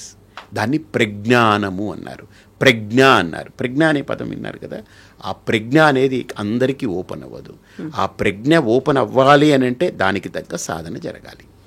కాబట్టి దానికి ప్రిలిమినరీ స్టెప్స్ వరకు యూ కెన్ గ్యాదర్ ఇన్ఫర్మేషన్. ఒక వ్యక్తి దగ్గర కావచ్చు, ఒక టీవీ మాధ్యమం కావచ్చు, ఇప్పుడు iDream కావచ్చు, లేకపోతే XYZ అని social media platform, are paper కావచ్చు, ఒక బుక్ కావచ్చు, ఒక పర్సన్ కావచ్చు, ఎనీథింగ్. కాబట్టి ఈ స్టేజెస్లో ఉంటుంది. ఇది మనం ఏది ఇగ్నోర్ చేయకూడదు. వీళ్ళు అక్కర్లేదు అని అక్కర్లేదు, ఏమో వాళ్ళు చెప్పేది ఒక్కొక్కసారి నేను వేరే పనిలో ఉంటాను, ఒక మాట నేను విని ఇన్స్పైర్ అయిపోతాను. ఒక పదంతో నా లైఫ్లో ఏదో ఒక ఐడియా జీవితాన్నే మారుస్తుందని ఎంత పెద్ద గొప్ప అడ్వర్టైజ్మెంట్ అది. నాకు నిజంగా నచ్చింది. చాలా సింపుల్గా చెప్పారు. అది గొప్ప వాక్యాన్ని ఒక్క లైన్లో చెప్పేశారు. ఒక ఐడియా మీ జీవితాన్నే మారుస్తుంది. నిజంగా అది ఎవరు ఆ స్టేట్మెంట్ కనిపెట్టి ఇచ్చారో కానీ కోట్ల రూపాయలు ఆ అడ్వర్టైజ్మెంట్ మేకర్కి ఇచ్చినా కూడా అది తక్కువే. చాలా గొప్ప కాన్సెప్ట్ అది, నాకు నచ్చింది అది.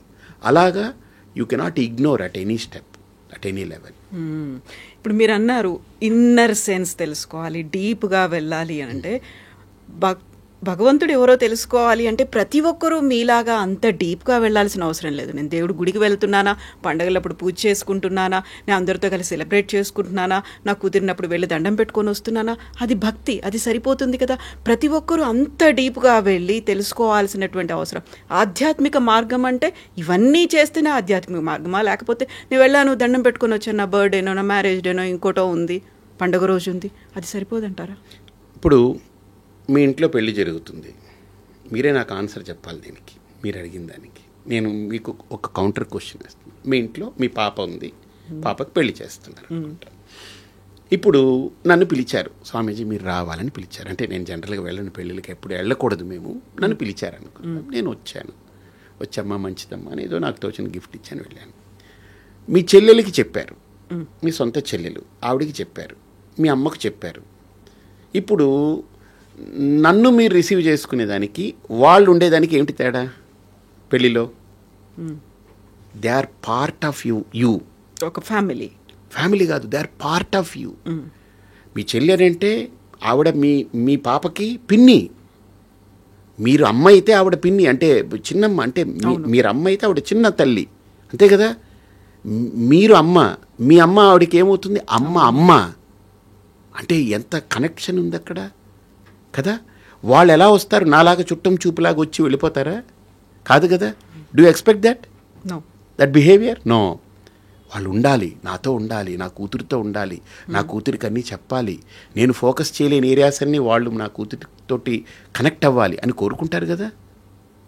ఎందుకని? వాళ్ళు they are connected to you. అలాగా దేవుడితో ఇప్పుడు నాలాగా పిలిస్తే ఒక గెస్ట్ లాగా వచ్చి దండం పెట్టుకుని పూజ చేసి, హాయ్ భగవంతుడా బాగున్నావా, నేను బాగున్నాను, నీ బ్లెస్సింగ్స్ కావాలని వెళ్ళిపోవడం వేరు. ఇప్పుడు మీ అమ్మ మీ చెల్లిలాగా మీ కూతురు పెళ్ళిలో కనెక్ట్ అయిపోయి వాళ్ళు పూర్తిగా ఇన్వాల్వ్ అయినట్టుగా ఆ దైవంతోటే కనెక్ట్ అయ్యేటువంటి వాళ్ళు ఎవరైతే అనుకుంటారో వాళ్ళకు ఒక పాత్ కావాలిగా. పెళ్ళికి అలాంటి వాళ్ళని పిలుస్తాం, వీళ్ళకి చెప్తాం, వాళ్ళు పిలవం, వాళ్ళంతటా వాళ్ళే వస్తారు, వాళ్ళే ఇన్వాల్వ్ అయిపోతారు కదా. ఇప్పుడు నన్ను మీరు పిలవాలి, నేను వస్తాను, పలకరిస్తారు, మంచిది అనుకుంటాం, వెళ్ళిపోతాం. కానీ వాళ్ళు అలా కాదుగా, వచ్చారు పోయారు, ఆయారం గయారం రిలేషన్ కాదు కదా అది. That's more stronger than anything else, right. కాబట్టి దైవం అనేటువంటి దాంతో మనం వెళ్ళాము, దండం పెట్టుకున్నాము, వచ్చేసాము, ఇది భక్తి, సింపుల్ భక్తి, ఇందులో ఏమీ ఇదేం లేదు. ఇది ఆధ్యాత్మికత అని చెప్పొద్దు. ఆధ్యాత్మికత అంటే దైవంతో కనెక్ట్ అయ్యి, ఇప్పుడు నేను దైవం దగ్గరికి వెళ్ళాను, ఎందుకని వెళ్ళాను, పండగ చెప్పారు వెళ్ళాను, పూజ నేను చెయ్యాలి చేస్తున్నాను. కానీ ఆధ్యాత్మికత అంటే నాకు దేవుడు కావాలి, ఈ పనులు కాదు, ఇవన్నీ కర్మలు క్రియలు, కానీ నాకు దేవుడు కావాలి. పూజ అంటే ఏంటి? నేను దేవుణ్ణి ఎదురుగుండా పెట్టుకుని నేను పూలు వేసేస్తాను, నేను గంట వాయిస్తాను, హారతిస్తాను, మంత్రం చదువుతాను, దండం పెట్టుకుంటాను, ప్రసాదం పెడతాను, నేను తింటాను, 10 మందికి పంచుతాను. పండగప్పుడు గుడికి వెళ్తాను, ఇంట్లో పండగ చేసుకుంటాం, పిండి వంటలు చేసుకుంటాం, కొత్త బట్టలు వేసుకుంటాం, ఇవన్నీ జస్ట్ యాక్టివిటీస్. బట్ నాకు దేవుడు అనేది యాక్టివిటీ కాదు. Beyond these activities something else. His source, his power source ఆయన. నేను దానికి కనెక్ట్ అవ్వాలి అనుకున్నప్పుడు ఆ దానికి వేసేటువంటి మార్గమే ఆధ్యాత్మికత. అక్కడ యాక్టివిటీస్తో పని లేదు. యాక్టివిటీస్ ఉండవని కాదు, యాక్టివిటీస్ కంటే ఇంకా అతీతమైనది, అది బియాండ్ ఏదో ఉంది. Activities are good, pious, they connect you. కానీ మనము ఇంకా డీప్ రూట్స్తో కనెక్ట్ అవ్వాలి, నాట్ విత్ దీస్ యాక్టివిటీస్ అనుకున్నప్పుడు then you should relate with that. ఇప్పుడు నేను చుట్టం చూపుగా రావాలి మీకు పెళ్ళికి అని కాకుండా, కవిత గారు అమ్మాయి పెళ్ళి కదా, పాప ఆవిడ ఎంతో సర్వీస్ చేసింది, ఓ ఛానల్లో గొప్పగా వర్క్ చేసింది, ఎన్నో ఇన్ఫర్మేషన్స్ ఇచ్చింది, ఆవిడ జీవితంలో ఎన్నో ఒక సమాజానికి ఉపయోగపడ్డ వ్యక్తి కదా. నేను ఆ పెళ్ళికి ఏదో చుట్టం చూపుగా కాదు, నేను వెళ్ళి ఇన్వాల్వ్ అయ్యి చెయ్యాలనుకుంటే అప్పుడు నేను ఎలా ఉండాలి మీతోటి? మీరు నన్ను అలా పిలవకుండా, మీరు రాకపోతే కుదరదు, మీరు రావాలి, మీరు ఇందులో బాధ్యత తీసుకోవాలి అని మీరు నాకు చెప్పక్కర్లేని విధంగా నేను మీతో కనెక్ట్ అయి ఉండాలి. వస్తాను కదా అప్పుడు. ఆ కనెక్టివిటీ ఉంటే ఆ పాత్, ఆ కనెక్టివిటీ లేదంటే చుట్టం చూపుగా రావడం పోవడం అంతే. అంత కనెక్టివిటీ పెంచుకోవాలి అనుకుంటే I have to cut many things around me. That is the problem. That is the problem. ఇప్పుడు మీ అమ్మాయి పెళ్ళికి నేను బాగా డీప్గా ఇన్వాల్వ్ అయ్యి, ఎగ్జాంపుల్ చెప్తున్నా, కనెక్ట్ అయ్యి నేను మీతో, అంటే మీరు ఏదైతే సర్వీస్ రెండర్ చేశారో దానికి దీనికి ఫీల్ అయ్యి, ఒక కవిత గారు అంటే ఓకే నాకు ఒక మంచి anchor, she led her life like this, I should be there for her అని అనుకున్నప్పుడు నేను అన్నీ వదులుకోక్కర్లేదే, నా వ్యవస్థలే వదులుకోక్కర్లేదు. I can spend my time, valuable time. నాకు feeling is there, feel good factor కదా అది. అలాగనే దైవంతో కనెక్ట్ అయినప్పుడు అన్నీ వదులుకోవాలనే భ్రమ తీసేయాలి. ఇన్ఫ్యాక్ట్ చెప్పాలంటే దైవంతో కనెక్ట్ అవ్వాలి అనుకున్న థాట్ వస్తే మిగతా అన్నిటినీ చాలా జెన్యూన్గా హ్యాండిల్ చేస్తాడు, చాలా రీజనబుల్గా హ్యాండిల్ చేస్తాడు. అంటే they don't carried away by their thoughts, they just stay there. Maturity వస్తుంది, క్లారిటీ వస్తుంది, ఇంకా లోపల వాళ్ళల్లో ఆ ఎలివేషన్ వస్తుంది. ఇప్పుడు ఒక ఎలివేట్ అయిన వ్యక్తి ఒక పనిని హ్యాండిల్ చేయడం, ఒక నాన్ ఎలివేటెడ్ పర్సన్ ఒక పని చేస్తే ఎలా ఉంటుంది? తేడా ఉంటుంది కదా. అది ఇప్పుడు నేను ఇన్ని హ్యాండిల్ చేసుకుంటూ వెళ్ళాలి, నా చుట్టుపక్కల ఉన్న వాటన్నిటిని నేను సర్దుకుంటూ, ఆధ్యాత్మిక మార్గం షార్ట్ కట్ అనేది లేదా అసలు? ఆధ్యాత్మికత కంటే షార్ట్ కట్ ఏది లేదు. అది చాలా సింపుల్ అమ్మా. అది దానికి ఎక్కడికి వెళ్ళక్కర్లే, హిమాలయాలు వెళ్ళక్కర్లేదు, ఎక్కడికి వెళ్ళి మనం తపస్సులు చెయ్యక్కర్లేదు. జస్ట్ మీ లోపల మీరు ప్రయాణం చేయడమే. మీరు హిమాలయాలకి ఇక్కడి నుంచి ఫ్లైట్ వేసుకొని ప్రయాణం చేయక్కర్లే, అక్కడికి వెళ్ళినా ఇదే పని, ఇక్కడ కూర్చున్నా అదే పని. అక్కడ ఉండే పాండురంగడు ఇక్కడ ఉన్నాడే, ఇక్కడ ఉండే పాండురంగడు అక్కడే ఉన్నాడే అని మీరు చూసుకోగలగాలి. ఆధ్యాత్మికత అంటే మీకు ఇప్పుడు అడిగారు కాబట్టి ఒక్క మాటలో చెప్తా. ఆధ్యాత్మికత అంటే అంతర్ముఖ ప్రయాణము, మీ లోపల మీరు చేసే ప్రయాణం. అంటే సెల్ఫ్ ఒక సోల్తో కనెక్ట్ అవ్వడానికి చేసే ప్రయాణం అది. అంటే నేను నాతో కనెక్ట్ అయ్యేదే ఆధ్యాత్మికత. ఇప్పుడు నేను డిస్కనెక్ట్ అయినాను, అందుకనే నేను ఎవరో తెలియక ఆ పిల్ల అమ్మ అనేటే ఓహో నేను తల్లిని అనుకుంటున్నాను, వాళ్ళు ఏమేనంటే నేను భార్యని అనుకుంటున్నాను,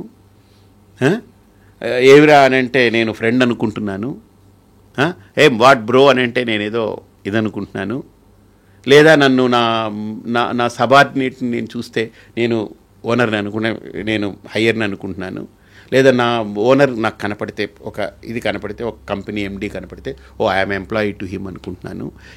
ఇవన్నీ నా మీద నేను అట్రిబ్యూట్ చేసుకుంటున్నాను. బట్ ఫండమెంటల్లీ నేనెవరో నాకు తెలియకపోవడం వల్ల ఆధ్యాత్మికత అనేది ఫండమెంటల్గా నన్ను నాకు పరిచయం చేస్తుంది, నన్ను నాకు కనెక్ట్ చేస్తుంది. అది కనెక్ట్ అయినప్పుడు ఈ రోల్స్ అన్నీ నేను హాయిగా ఆడుకుంటా, చక్కగా చేస్తాను. ఇప్పుడు ఇన్ని తెలుసుకున్న తర్వాత నేను భగవంతుడితో కనెక్ట్ అవ్వాలనుకుంటున్నాను, రెగ్యులర్గా గుడికి వెళ్ళాలనుకుంటున్నాను, పూజలు చేయాలనుకుంటున్నాను, ఆశ్రమాలు కావచ్చు, స్వామీజీలు కావచ్చు, వీళ్ళందరి దగ్గరికి వెళ్ళాలి, వినాలి, వాళ్ళు ఏం చెప్తారో, ఆ సత్సంగంలో ఉండాలి ఇవన్నీ కాస్ట్లీ అఫేర్ అయిపోయాయి కదా. మీరు చెప్తుంటే నాకు ఇప్పుడు చాలా ఎక్కువ పనుల్లాగా అనిపిస్తున్నాయి ఇవన్నీ. ఇన్ని లేవు అందులో, ఉండవా? ఇన్ని లేవు. ఇంకొకటి, భక్తికి కానీ ఆధ్యాత్మికత కానీ డబ్బులే సంబంధం లేదమ్మా. ఒకటి, quality of time that you spend for that. Quality of time that you spend అంటే మనం దేవుడి దగ్గర కూర్చుంటున్నాం, ఒక చిన్న క్వశ్చన్, పూజ చేయాలని కూర్చుంటున్నాం, దేవుడు ఎదురుగుండా కూర్చున్నారు మన ఇంట్లో, బాగుంది, చాలా బాగుంది, మంచి మండపము, దేవుడు మంచిగా దీపం పెట్టారు, పూలు పెట్టారు, అంతా బాగుంది. మీ లోపల దేవుడు ఎంత సమయం ఉంటున్నారు? మీరు పూజ 15 నిమిషాలు చేశారనుకోండి, మీ లోపల దేవుడు 15 నిమిషాలు ఉంటున్నాడా, ఉండట్లేదా? అది చెప్పండి నాకు, చెప్పండి. మన హడావుడి పనులు, మనకి మనసు కోతి లాంటిది అంటారు కదా, ఇక్కడ నుంచి నెక్స్ట్ నేను ప్లాన్ చేసుకోవాలి, నా షెడ్యూల్స్ ఏదో ఉన్నాయి. నేను ఒక ఇంటికి వెళ్ళినప్పుడు ఒక ఆవిడ చెప్పింది ఏంటనంటే, స్వామీజీ ఉదయం లేచినప్పటి నుంచి అబ్బో దేవుడికి పూజ చేయాలి, దేవుడికి పూజ చేయాలని ఎక్కువ ఆలోచిస్తూ కాఫీ తాగేస్తాము, ఇంకో పని చేస్తాం, బ్రష్ చేసుకుంటాం, స్నానం చేస్తాము, బట్టలు మార్చుకుంటాం, దేవుడికి పూజ చేయాలి, దేవుడికి పూజ చేయాలి, ప్రసాదాలు ప్రిపేర్ చేస్తాం, అన్నీ అన్నీ చేసి చేస్తాం. పెడతాం. అన్నీ రెడీ చేసుకొని దేవుడి దగ్గర కూర్చున్న తర్వాత దేవుడికి పూజ చేస్తున్నామనే ఆలోచనకు వచ్చేసాం కదా, ఇప్పుడు చేస్తున్నాం కదా, దేవుడు పక్కకు పోయి నెక్స్ట్ ఏం చేయాలి, క్యారేజ్ ఎవరికి వండాలి, ఎవరికి కట్టాలి, ఇప్పుడు టైం ఏం ఎంత చేయాలి, అయింది? ఇప్పుడు టైం ఎంత అయింది, నెక్స్ట్ వాళ్ళు లేస్తే ఏం చేయాలి, ఇవి వచ్చేస్తుంటాయి కానీ దేవుడు రావట్లేదని. మన మనిషి యొక్క మనస్తత్వము ఏది చెయ్యమో దాని గురించి ఎక్కువ ఆలోచిస్తుంటాం, ఏది చేస్తామో దాన్ని మర్చిపోయి వేరే ఏదో థింక్ చేస్తూ ఉంటాం. అంటే ఆ మనస్సుని కరెక్ట్గా ఒక స్టాండర్డ్స్కి తీసుకురావడానికి చేసే ప్రయత్నమే ఆధ్యాత్మికత. నువ్వు ఏం చేస్తున్నావో దాంట్లో ఉండు, లివ్ ఇన్ దట్ ప్రజెంట్. ఆధ్యాత్మికత అంటే దేవుడు టాపిక్ ఉండదమ్మా. ఆధ్యాత్మికత అంటే నేను ముందు చెప్పాను కదా, మానవత్వం నుంచి ఒక పరిపూర్ణత్వం దిశగా ప్రయాణం చేయడం ఆధ్యాత్మికత అని. ఆధ్యాత్మికత అంటే మన మనస్సుని ఒక పరిణితిగా మార్చడం ఆధ్యాత్మికత. ఆధ్యాత్మికత అంటే మనిషిని తీసేయడం కాదు, మనిషిని దైవంగా చూపించడం ఆధ్యాత్మికత, అంతేగాని మనిషిని తీసేయడం కాదు అక్కడ. ఇప్పుడు మీరు ఒక మాట అన్నారు, నేను పెళ్ళిళ్ళకు వెళ్ళను అనే మాట అన్నారు. చాలా వరకు స్వామీజీలు, మఠాధిపతులు, పీఠాధిపతులు అయ్యేటువంటి కార్యక్రమాలకు, వేడుకలకు వెళ్తూ ఉంటారు, ఇంట్లో శుభకార్యం అయిందంటే వెళ్తూ ఉంటారు, ఈవెన్ ఒక మాల్ ఓపెనింగ్ అయినప్పుడు కూడా వెళ్తూ ఉంటారు. అలాంటి డూస్ అండ్ డోంట్స్ ఏమైనా ఉన్నాయా? అంటే యాక్చువల్గా నేను ఒక క్వశ్చన్ వేస్తే చాలామందికి చాలా పెద్ద ఇబ్బందులు అవుతాయి. అసలు సన్యాసికి సమాజంలో పనేంటి? ఈ సమాజంలో సన్యాసికి పనేంటి చెప్పండి నాకు. సమాజం కోసం కాదా సన్యాసి ఉంది? ఒక మంచి ఏంటి, చెడేంటి, ఏది సరైనటువంటి మార్గం అని చెప్పేది కాదా? ఈ సమాజంలో దొంగలు ఉన్నారనుకోండి, మంచోళ్ళు ఉన్నారనుకోండి, దొంగల దగ్గరికి వెళ్ళి నేను చెప్తే ఆడు నన్ను దొంగగా మార్చకపోయినా పర్వాలేదు, కానీ ఆడి దొంగతనాన్ని నేను మార్చే ప్రసక్తి కష్టం. ఎగ్జాంపుల్ చెప్తున్నా. మంచివాడి దగ్గరికి వెళ్ళి నేను మంచి చెప్పడం మొదలు పెడితే ఉపయోగం లేదు, వాడు ఆల్రెడీ మంచివాడుగా ఉన్నాడు కదా. కాబట్టి ఇప్పుడు దొంగని నేనేం మార్చలేను, మంచోడిని మార్చాల్సిన పని లేదు. నా ప్రయోజనం ఏంటి? ఈ పండితులు, ఈ ప్రవచనాలు, ఈ స్వామీజీలు, ఈ ఆశ్రమాలు, ఈ మఠాలు, ఎన్ని అవసరం నాకు? ఒక్కొక్కసారి ఉదయాన్నే 2ంటికి లేస్తాను, ఎవ్రీడే 2:30 లేస్తాను, 3 లోపే లేస్తాను. లేచి సూర్యోదయం అయ్యే వరకు కూర్చొని బాగా అనలైజ్ చేసుకుంటాను, విచారణ చేస్తాను. నాకు ఎవ్రీడే అది నన్ను లేపేస్తుంది, ఎవరో కొట్టిలాగా లే అన్నట్టు లేపుతుంది. నా సిద్ధాంతం ఏంటనంటే అలారం పెడతాను, అలారం నన్ను లేపకూడదు, నేను అలారాన్ని ఆపేయాలి అని పెట్టుకుంటాను. అలారం కంటే నేను ముందు లేస్తాను, లేచి అలారాన్ని ఆపేస్తాను. అలారాన్ని ఆపే ప్రక్రియ కోసం అంటే నా మైండ్ షార్ప్నెస్, అంటే నేను ఎప్పుడు పరీక్షించుకుంటానంటే నా మైండ్ నాకు షార్ప్నెస్ తగ్గింది అని అంటే అక్కడ అలారం మోగుతున్నా కూడా లేవలేని పరిస్థితి ఉంటే నా మైండ్ షార్ప్నెస్ తగ్గిందని అర్థం. ఏదో సంథింగ్ నేను అంటే అదొక టెస్టింగ్ అనమాట, టెస్టింగ్ టూల్ లాగా. అలారం పెడతాను, దానికంటే ముందే లేస్తాను. ఒక్కొక్కసారి బాగా లేటుగా పడుకున్నా అలారం మోగడానికి 3 నిమిషాల ముందు 2 నిమిషాల ముందో లేస్తాను. మరీ అరగంట గంట కాకపోయినా రోజు లేస్తాను నేను. కాబట్టి లేచినప్పుడు నేను చాలా సందర్భాల్లో ప్రశ్నించుకుంది ఈ పండితులు, ఈ ప్రవచనాలు, ఈ గ్రంథాలు, తర్వాత స్వామీజీలు, ఈ ఆశ్రమాలు, వీళ్ళు బోధనలు, ఇవన్నీ సమాజానికి అవసరం ఏంటి? అసలు చాలా పెద్ద ప్రశ్న. అసలు ఆ ప్రశ్నకి సమాధానం తెలిస్తే చాలా గొప్పగా ఉంటుంది. అది అన్ని చిక్కుముడులు వీడుతాయి. ఈ సమాజానికి వీళ్ళ పర్పస్ ఏంటనేది తెలియాలి. అప్పుడు ఇందాక మీరు అడిగారు చూసారా, అన్నీ చిన్న పాప్కార్న్స్ లాగా ఎగిరిపోతాయి అవి. ఈ సమాజానికి ఒక సాధువు యొక్క ప్రయోజనం, ఆనాడు రాముడిగా నిలబడ్డాడంటే ఒక సాధువు విశ్వామిత్రుడు, వశిష్ఠుడు, ఋషుల ద్వారా తయారు చేయబడ్డటువంటి వ్యక్తిత్వాలు, ఋషుల యొక్క పెంపకంలో పెరిగినటువంటి రాజులు, రాజవంశాలు, ఋషుల యొక్క మార్గదర్శనంలో నడిచినటువంటి సమాజము, ఆ సమాజం ధార్మిక సమాజంగా ఉండేది. ఈరోజు ఋషులు పోయారు. ఈ సమాజానికి ఏం చేస్తుందో అర్థం కాని పరిస్థితిలోకి వచ్చింది. అందుకనే గురువు గొప్పవాడా, గూగుల్ గొప్పదా అనే పరిస్థితి వచ్చింది. ఇప్పుడు ప్రశ్న వేసుకోవాల్సిన పరిస్థితి. అర్థమైందమ్మా. కాబట్టి గురువు అనేది ఒక చాలా ప్రధానమైన పాత్ర పోషిస్తుంది జీవితంలో. మన జీవితంలో ఏ రిలేషన్షిప్ అయినా సరే మనకు స్ట్రాంగ్గా నిలబడాలి అంటే గురువు అనే ఒక్క రిలేషన్షిప్ కనుక మనకు స్ట్రాంగ్గా ఉంటే, అంటే ఆ గురువు కూడా స్వచ్ఛమైనదై ఉండి నిష్కల్మషమై ఏదీ నా నుండి ఆశించకుండా నన్నుగా గౌరవిస్తూ, ఏదో నా వెనక ఏదో ప్రాపర్టీ ఉందనో, లేదా నేను చాలా పెద్దోడనో, ఈయన ముఖ్యమంత్రినో, ఈయన ప్రధానమంత్రినో, ఈ తోకలు ఈకలు పెట్టుకోకుండా, ఈ డబ్బు గల్లవాడు, ఇది చాలా ఇది అనే ఈ భ్రమలు పెట్టుకోకుండా గురువు ఒక వ్యక్తిని వ్యక్తిగా గౌరవించి వాడిని ఆదరించి ఆ రకమైన ప్రిన్సిపల్స్తో వాడిని సంస్కరిస్తే, వాడికి టచ్ కలిగితే వాడి జీవితంలో అన్ని రిలేషన్స్ కూడా చాలా స్ట్రాంగ్గా నిలబడతాయి. ఎందుకంటే గురువు ఈజ్ ది మెయిన్ స్విచ్. అది అక్కడి నుంచి పాస్ అయ్యేటువంటి ఎనర్జీ అన్నిటినీ స్ట్రెంగ్థెన్ చేస్తుంది. అతను స్ట్రాంగ్గా నిలబడగలడు, కొట్టుకుపోడు దేనికి. ఆ గురుబలం అలాంటిది. మీరు ఆస్ట్రాలజీలో ఒక మాట చెప్తారు, జ్యోతిష్యంలో మీకు పూర్తిగా పరిచయం ఉండకపోవచ్చు, కొద్దిగా మీరు నమ్మొచ్చు, అది వేరే విషయం. జ్యోతిష్యంలో గురుబలం లేకపోతే ఎన్ని గ్రహాల బలాలున్నా గురుబలం చాలా ముఖ్యమంటారు. ఎందుకంటే గురుబలం ఉండి మిగతా ఏ గ్రహాలు వక్రించినా ఇంతైనా గురు అనుగ్రహంతో ఎక్కడో చోట కాపాడబడతాడు. గురుబలం లేకుండా ఏ గ్రహం బాగున్నా ఆ గ్రహం వచ్చినప్పుడు పైకి ఎత్తుతుంది, వెర్రవీగిపోతాడు, కళ్ళు నెత్తికెక్కిపోతాయి, వాడికి అహంకారం వచ్చేస్తుంది, నాలాంటోడు లేడనుకుంటాడు, హిరణ్యాక్షుడు హిరణ్యకశిపుడులాగా. తర్వాత కింద కూలుతాడు వాడిని కాపాడే వ్యక్తి ఉండరు. సమాజం కూడా ఎలాంటిదంటే ఎగురుతున్నప్పుడు వీడు ఎగిరాడు బాగానే, ఇప్పుడు పడ్డాడు కింద పడ్డాడని సమాజం కూడా నవ్వుతుంది, నవ్వుల పాలవుతాం. కాబట్టి గురువు బలం కావాలి, గురు అనుగ్రహం కావాలి. ఇది నేను సత్యంగా చెప్తున్నానంటే, నేను ఒక సైన్స్ స్టూడెంట్ని, నేనే ఊరికి అల్లాటపాగా మాట్లాడను. ఒక జ్యోతిష్యాన్ని కానీ, జీవితాన్ని కానీ, లేదా ఒక ఆధ్యాత్మిక మార్గాన్ని కానీ నేను కనిపెట్టిన వ్యక్తిగా, దాంట్లో ప్రయాణం చేస్తున్న వ్యక్తిగా చెప్తున్నా. గురు బలం ఉంటేనే ఒక వ్యక్తి జీవితంలో నిలబడగలడు. ఆ గురువు కూడా బరువైన వాడు కాదు. వీడి డబ్బులకో, వీడి పేరుకో, పదవుకో సొల్లుగా అరుచుకునో, లేకపోతే ఇంకోటి చేసో, అంగలార్చో, ఆడు డబ్బు గల్లవాడు వస్తే ఆడికి పిసికేసి డబ్బు లేనివాడిని అలా చూసి ఈ వైషమ్యాలు, ఈ గందరగోళాలు లోపలుంటే ఆ గురువు అనే పదానికి అర్హత లేదు. ఎప్పుడు ఒక్కలాగా ఉండగలగాలి, నిశ్చలత్వమైన స్థితి. ఆ నిశ్చలమైన స్థితిలో ఏది రాని ఏది పోని, ఏది ఉండని ఏది లేకపోని, ఏది కాని ఏది కాకపోని, వాడి స్థితి వాడిది. అలాంటి వ్యక్తి ఈ సమాజానికి ఎంత గొప్ప అవసరం అమ్మా.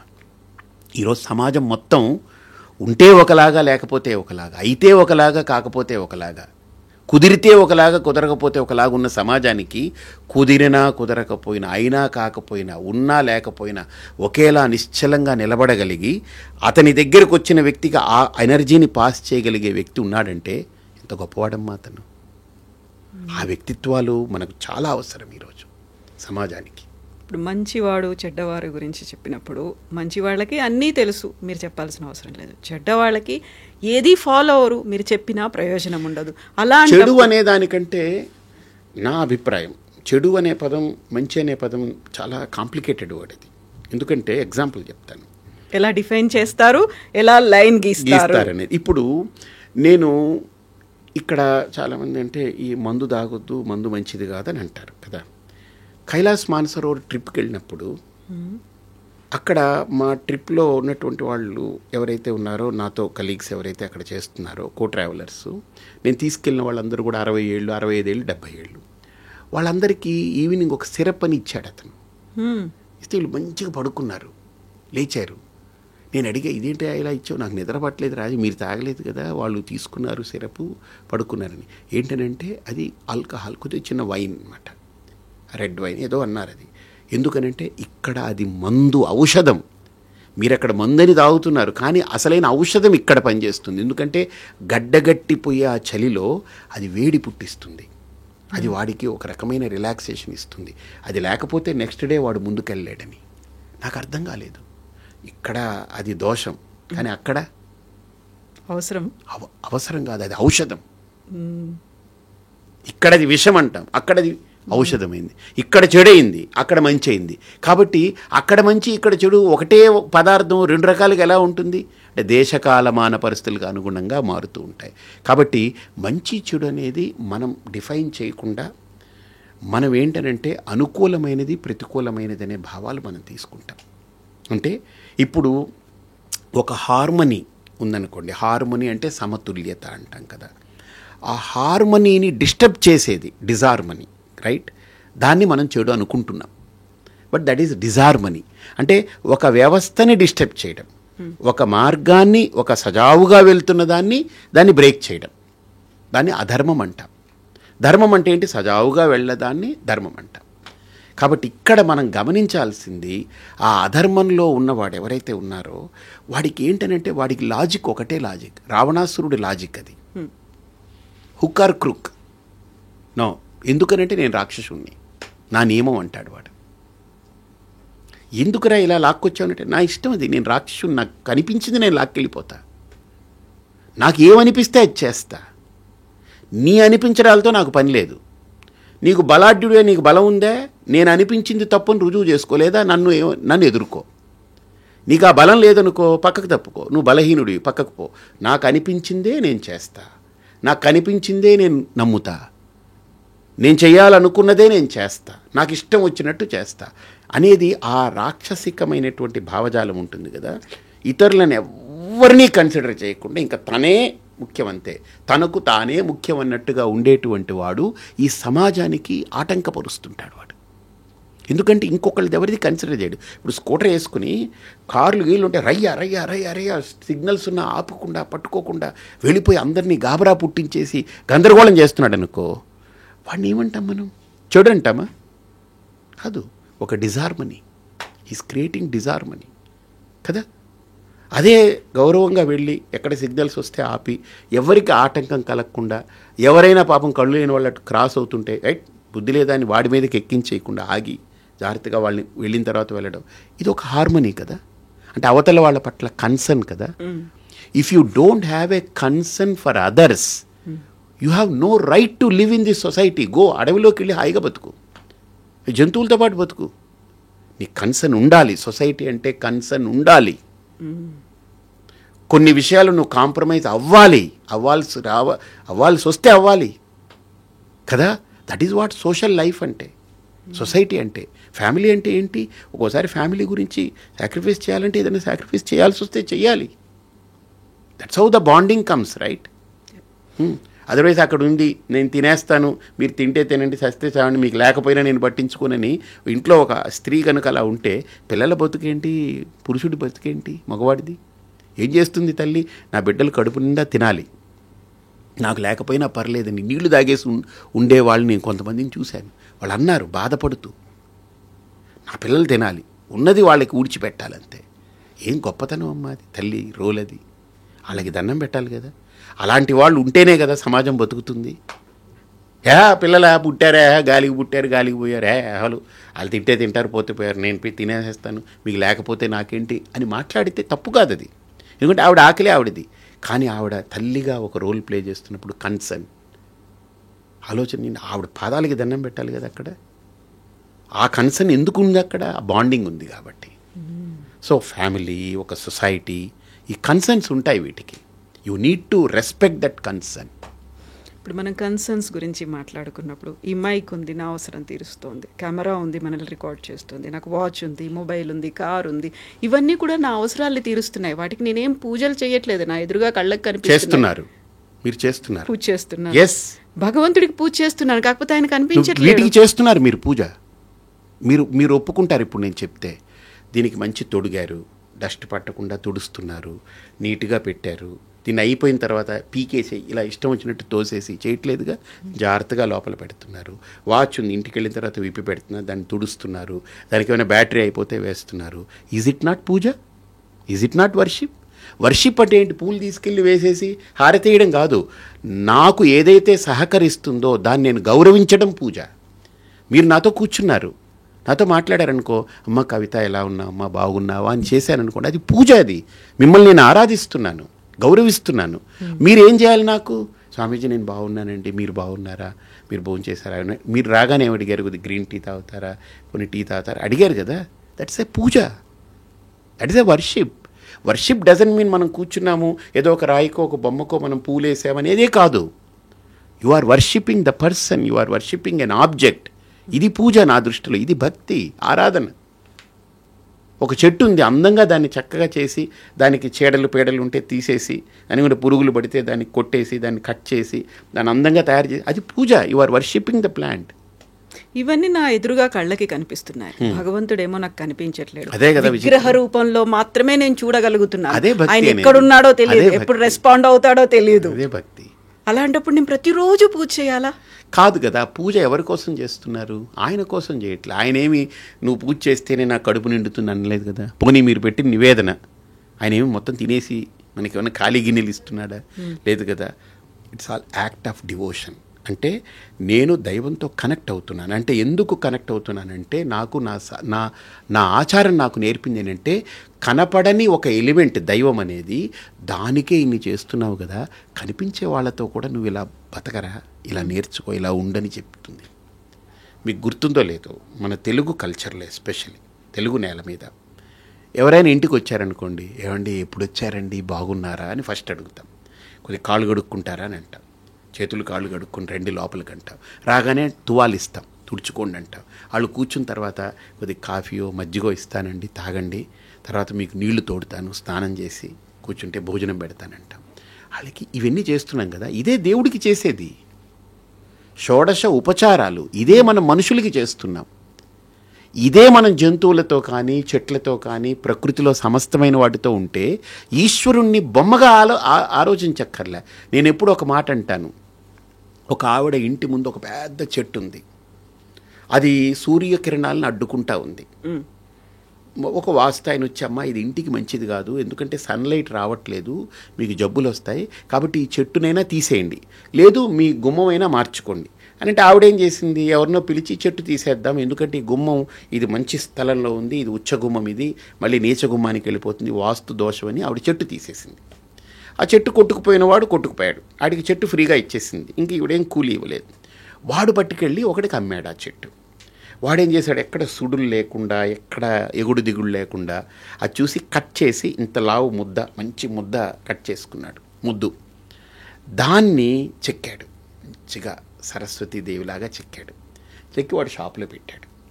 ఈవిడ ఒక 15 రోజుల తర్వాత మా షాపింగ్కి వెళ్ళాలని వెళ్తూ ఆ షాపులో చూసింది, మంచిగా విగ్రహాలు ఉన్నాయి, బొమ్మలు ఉన్నాయి, నా మనవుడికి ఏదో గిఫ్ట్ ఇవ్వాలని పెట్టుకుంది. ఈవిడ చూస్తే సరస్వతీదేవి కూర్చుంది, అసలు ఎంత గొప్పగా ఉంది, అందంగా ఉంది. ఈవిడ అది ఎంత బాబు అని అంటే, ఇది 500 రూపాయలమ్మా అన్నాడు. తగ్గిస్తావా అని అంటే, లేదమ్మా ఇది చాలా ఇదైందని అంటే, సరే 500 ఇచ్చేసి తీసుకుంది. తీసుకెళ్ళి పట్టుకెళ్ళి ఇంట్లో పెట్టుకుంది, దేవుడి మందిరంలో పెట్టింది. వాళ్ళ మనవుడికి గిఫ్ట్ ఇచ్చి దండం పెట్టనింది. మీరు ఆలోచన చేయండి, ఇదే చెట్టు రూపంలో ఇంటికి అడ్డనింది, అదే దేవుడిగా మారితే మందిరంలో దూరి దండం పెడుతుంది. నేను దానికి ఒకటి రాసుకున్నా, చెట్టుకుంటే కొమ్మ, చెక్కితే బొమ్మ, మొక్కితే అమ్మ అని. బాగుంది, చాలా బాగుంది. దేవుడు ఎక్కడున్నాడు? చెట్టులోనూ ఉంది. ఆక్సిజన్ ఇస్తుంది కదా అది. నువ్వు అడ్డని తొలగించిన అది ఏడవలేదు, బాధపడలేదు. నీకు అది ఏమైపోయింది, నేను అది నేర్చుకున్నా. నువ్వు అడ్డు అని సమాజం నన్ను తొలగిస్తే నేను దేవుడిగా మారాలి, మళ్ళీ నేను రాక్షసుడిగా మారకూడదు, నేను రివెంజ్ తీర్చుకునే యాటిట్యూడ్తో వెళ్ళకూడదు. మీకు అర్థమైందే? నేను చెట్టుని నేను అడ్డనుకుంది, ఆవిడ నన్ను కట్ చేసి తొలగించింది. ఇప్పుడు నేనేమవ్వాలి?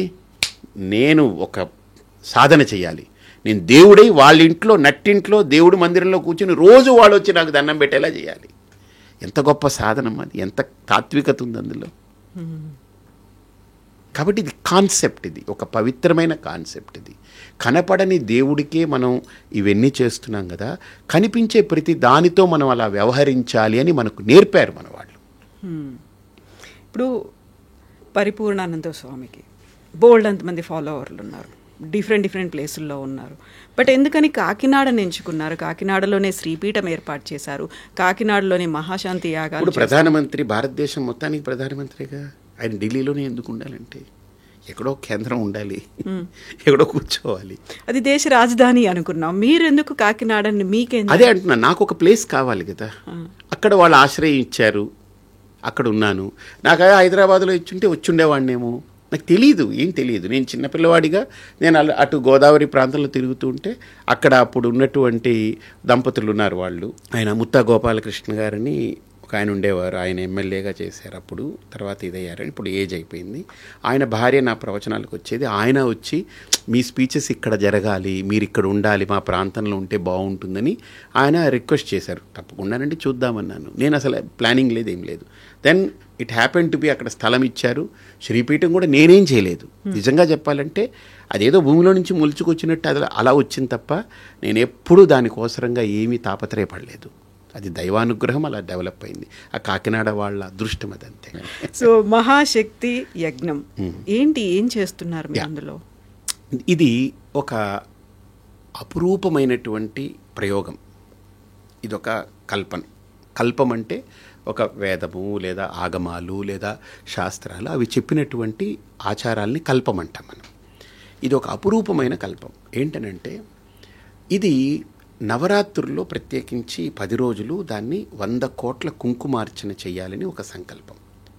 అలాగ ఒక 1000 కోట్ల కుంకుమార్చన పూర్తి చేయాలి. ఈ భూమి మీద ఇప్పటిదాకా ఎవరూ ఊహించలేదు. 100 కోట్ల కుంకుమార్చన ఎవరు ఆలోచన చేయలేదు. అది 1000 కోట్ల కుంకుమార్చన చేయాలని ఒక దృఢమైన సంకల్పం పెట్టుకున్నాం. మీకు అర్థమైంది కదా. ఆ సంకల్పంలో భాగంగా నేను అనుకున్నది ఏంటనంటే ఏదో ఒక సంస్కరణ జరగాలి అని. స్త్రీలకి దీక్షావస్త్ర ధారణ అనేది ముఖ్యం. ఒక దీక్షావస్త్రం ఎందుకు అని అంటే అది 250 రూపాయలు అది చీర.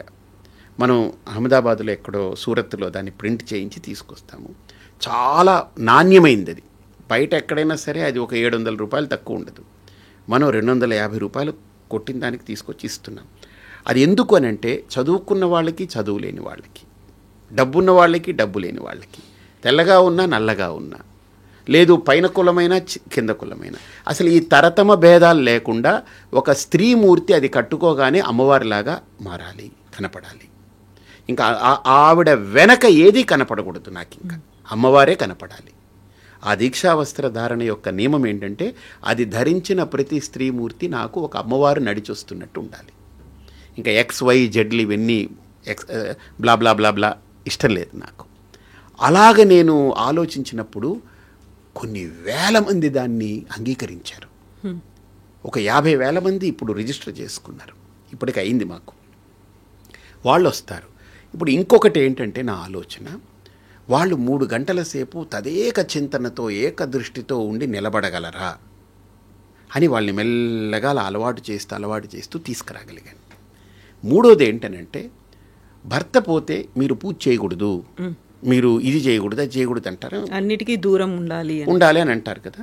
నేను మిగతావన్నీ పక్కన పెట్టా. అన్నీ పక్కన పెడదాం కాసేపు, అది వాళ్ళ అభిప్రాయాలు పక్కన పెడదాం. అసలు దేవుడికి ఎందుకు దూరం అవ్వాలి, పూజకి ఎందుకు దూరం అవ్వాలి, నేను బాగా దీని మీద చర్చ చేశా. లోపల మదించా నేను. ఇందాక చెప్పాను కదా, ఒక సన్యాసి, ఒక గురువు సమాజానికి ఎందుకు అవసరం అని చెప్పాను కదా మీకు. అలాగ దీని విషయంలో నేను బాగా మదించి చర్చించి అన్ని చోట్ల వెతికా. ఇది ఎవరో కావాలని ఒక కుట్ర చేశారు మన సంస్కృతి మీద. ఎందుకంటే స్త్రీయే ధర్మానికి మూలం. స్త్రీ పోతే ధర్మం లేదు. ఇంకా స్త్రీయే ధర్మం, స్త్రీయే మర్మం, స్త్రీయే మోక్షం. నిజమది, నేను కనిపెట్టింది అది. మా అమ్మ లేకపోతే పరిపూర్ణానంద లేడు కదా. చిన్న ఎగ్జాంపుల్ మన కళ్ళ ముందు. అలాంటిది నేను గమనించాను. ఒక స్త్రీ మూలం దీనికి. ఈ స్త్రీని ఏదో వంకబెట్టి దీంట్లో లేనిపోనివి కల్పించి ఈవిడ్ని దైవానికి, ధర్మానికి దూరం చేస్తే మెల్లగా ఈ ధర్మం నాశనం అయిపోతుంది. కాబట్టి ఏదో ఒక వంక పెట్టడం, దూరం చేయడం. ఇప్పుడు 3 రోజులు మైల ఉంది, అప్పుడు అన్నీ ఆపేయమంట. ఒక దేవుడిదే కాదు, నువ్వు ఏ పని చెయ్యకు. నాకు బాగా పరిచయం ఏంటంటే, నా చిన్నప్పుడు మా ఇళ్లల్లో స్త్రీలకి 3 రోజులు ఆ రజస్వల ఇది ఉన్నప్పుడు వేరే రూములో హాయిగా పడుకోమనేవారు. ఫుడ్ నేను పట్టుకెళ్ళి పెట్టేవాడిని. మా పిన్నికి కానీ, మా అమ్మకి కానీ, వాళ్ళందరికీ ఎవరికైనా నేను పట్టుకెళ్ళి పెట్టేవాడిని. నాకు తెలిసేది కాదు. పెద్ద అయిన తర్వాత తెలిసింది, they should be given utmost rest for their body.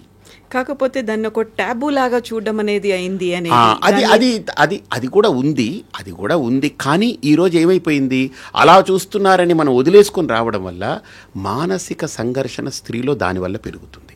ఈరోజు చూడండి, ఎనీ సైకాలజిస్టుల దగ్గర స్త్రీ లోపల మనోబలం చాలా గొప్పది. స్త్రీకి శరీర బలం కంటే ఆవిడ అబల కాదు, ఆవిడ సబల అని మాట్లాడేవారు కదా. ఈరోజు స్త్రీలో ఆ మానసిక శక్తి ఎందుకు తగ్గిపోతుందనంటే ఆ ఋతుక్రమంలో 3 రోజులు పూర్తిగా ఆవిడికి రెస్ట్ తీసుకోకపోవడం అనేది దోషం. అది తీసుకోవాలి. ఎందుకంటే ఆవిడ ఒక సృష్టికి ప్రిపేర్ అవుతుంది. ఒక సృష్టి చేసేదానికి తన శరీరం అంతా ఒక నిర్మాణం జరుగుతుంది లోపల. ఆ జరిగేటప్పుడు తాను అనుభవించే నరకము మామూలుగా ఉండదు. శరీరము దట్ అండర్గోస్ దట్ పెయిన్. నాకు తెలియదు, అది వర్ణిస్తే నేను విని అమ్మా ఇదా ఏంటి వర్ణించారంటే, ఒక 5-6 ఏనుగులు పొట్ట మీద ఎక్కి తొక్కితే, వీపు మీద ఎక్కి తొక్కితే పెళపెళ ఎలా విరుగుతుందో అంతకంటే ఘోరమైన నొప్పులు భరించాలట స్త్రీ లోపల. నాకు తెలియదు, అది నిజమో కాదో నాకు తెలియదు. అలాంటి దుఃఖమైనటువంటి వాతావరణంలో ఈవిడ్ని మొత్తం పనులు చేయించి బయటికి జాబులు చేయించి అన్నీ చేయిస్తే దట్ ఈస్ రాంగ్. అది అందుకనే పూర్తి విశ్రాంతి ఇవ్వాలి, విరామం ఇవ్వాలి ఆవిడకి. కంప్లీట్గా 3 రోజులు 4 రోజులు అయితే 4 రోజులు ఆవిడని total she should be out of that ఉంటే తర్వాత అంతా ఆవిడ అంత ఎనర్జెటిక్గా తయారవుతుంది. ఆవిడ అక్కడి నుంచి 11వ రోజు ఒక శిశువుని తనలో మొయ్యగలిగే శక్తిని పొందుతుంది.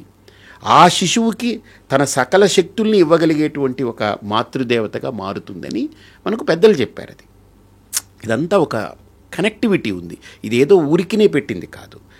అలాంటి సందర్భంలో దేవుడికి కూడా పూజ చేయక్కర్లేదని చెప్పారు. ఇంక దేవుడు వద్దేముద్దురా బాబు, నువ్వే దేవతవి, ఎందుకంటే రేపు నువ్వు సృష్టి చేయబోతున్నావు, నువ్వు గొప్పదానివి, నువ్వు దైవంతో సమానం అని చెప్పి చూశారు.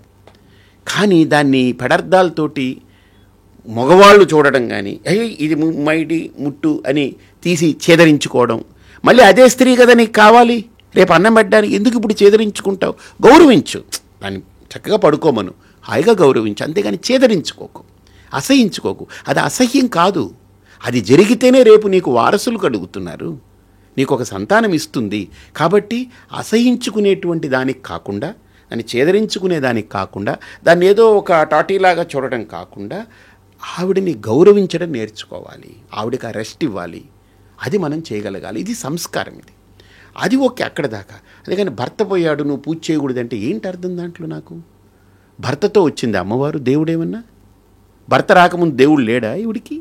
పోనీ భర్త పోయాడు ఇంక దేవుడు ఉండరా? అసలు భర్తతో దేవుడు భార్యతో దేవుడు రాలేదుగా మనకు. దైవం అనేది ఎప్పుడూ ఉండేది, శాశ్వతం కదా. ఇన్ఫ్యాక్ట్ ఇంకో లాజిక్ చెప్పనా మీకు, భర్త పోయినప్పుడు ఆ స్త్రీ మనస్సులో పడే ఆవేదనకి దుఃఖానికి దైవం ఒక్కటే పరిష్కారం. నమ్మిన వాళ్ళకి అదే పరిష్కారం. లేదా వేరే ఏదన్నా ఒక ఎంటర్టైన్మెంటో లేదా ఇంకో దాంట్లో ఎంగేజ్ అయ్యి పని చేసుకుని వెళ్ళేవాళ్ళు ఓకే. మైండ్ని డైవర్ట్ చేసుకునేదానికి రకరకాల మార్గాలు ఉంటాయి. కానీ భక్తిని నమ్మిన వాళ్ళకి దైవమే కదండి గమ్యం, అక్కడ గతి. ఆ దైవాన్ని తీసి పారేస్తే నువ్వు ఆ స్త్రీని ఏం నాశనం చేస్తున్నట్టే కదా, ఆవిడ మనస్తత్వాన్ని. కాబట్టి నేను ఆలోచించి, ఇప్పుడు నాకు మహాశక్తి యాగంలో భర్త లేరు, బెంగలేదు. అయితే ఇప్పుడు ఆ లాజిక్ ఈయనకి వర్తించాలి. భార్య లేకపోతే ఈయన ఎందుకు రావాలి పూజకి? ఏం దేవుడికి భార్య భర్త అని మగ ఆడ అనే భేదాలు ఉన్నాయా? మగ ఆడ భేదాలు ఉంటే అమ్మవారేంటి మరి? అమ్మవారు స్త్రీయేగా. అమ్మవారి దగ్గరికి స్త్రీలు రావచ్చు, భర్త ఉన్నా భర్త లేకపోయినా. మగవాళ్ళు రావద్దని పెడతామా మనం? కాదు కదా. ఇవన్నీ it's all illogical, irrational and అది హైలీ నాట్ కల్చరల్. కాబట్టి నా దృష్టిలో ఆ మహాశక్తి యాగం అనేటువంటిది మొదటిది ఒక దీక్షావస్త్రం, అంటే సమత్వాన్ని తీసుకురావడానికి. రెండోది వాళ్ళలో నిష్ఠ, చింతన, ఆ ఏకత్వాన్ని పెంచడానికి, ఏకాగ్రతను పెంచడానికి అక్కడ చేయించేటువంటి కార్యక్రమం. మూడోది నాకు భర్త లేరు అనేటువంటి బాధపడుతున్న వాళ్ళు, నేను పూజ చేయకూడదేమో, ఇవన్నీ పక్కకు పెట్టి నేను తీసుకొచ్చిన తర్వాత ఈరోజు కొన్ని వేల మంది ఆడవాళ్ళు నన్ను దీవిస్తున్నారు. ఈయన వల్ల మళ్ళీ మేము అమ్మవారికి పూజ చేసుకుంటున్నాం, మళ్ళీ మేము అమ్మవారికి దగ్గరయ్యామని. వాళ్ళ దీవెనలు చాలండి నాకు. ఎవరైనా ఒకరు తిట్టుకున్నారనుకోండి, ఐ డోంట్ లిటరలీ కేర్. నన్ను వాళ్ళు దీవిస్తున్నారు, నాకు చాలది. ఆ తల్లులు వాళ్ళు. సో ఇది 3. 4వది ఏంటి, మేమే దగ్గరుండి నేను అబ్జర్వ్ చేసి ఇన్ని వేల మందికి వంటలు నేను చేయిస్తాను దగ్గరుండి. నేను అప్పుడు మంత్రం చదువుతూ దైవాన్ని ఆరాధిస్తూ ఈ అన్నం వాళ్ళ కడుపులోకి వెళ్ళి పడుతుంది ప్రసాదం రూపంలో.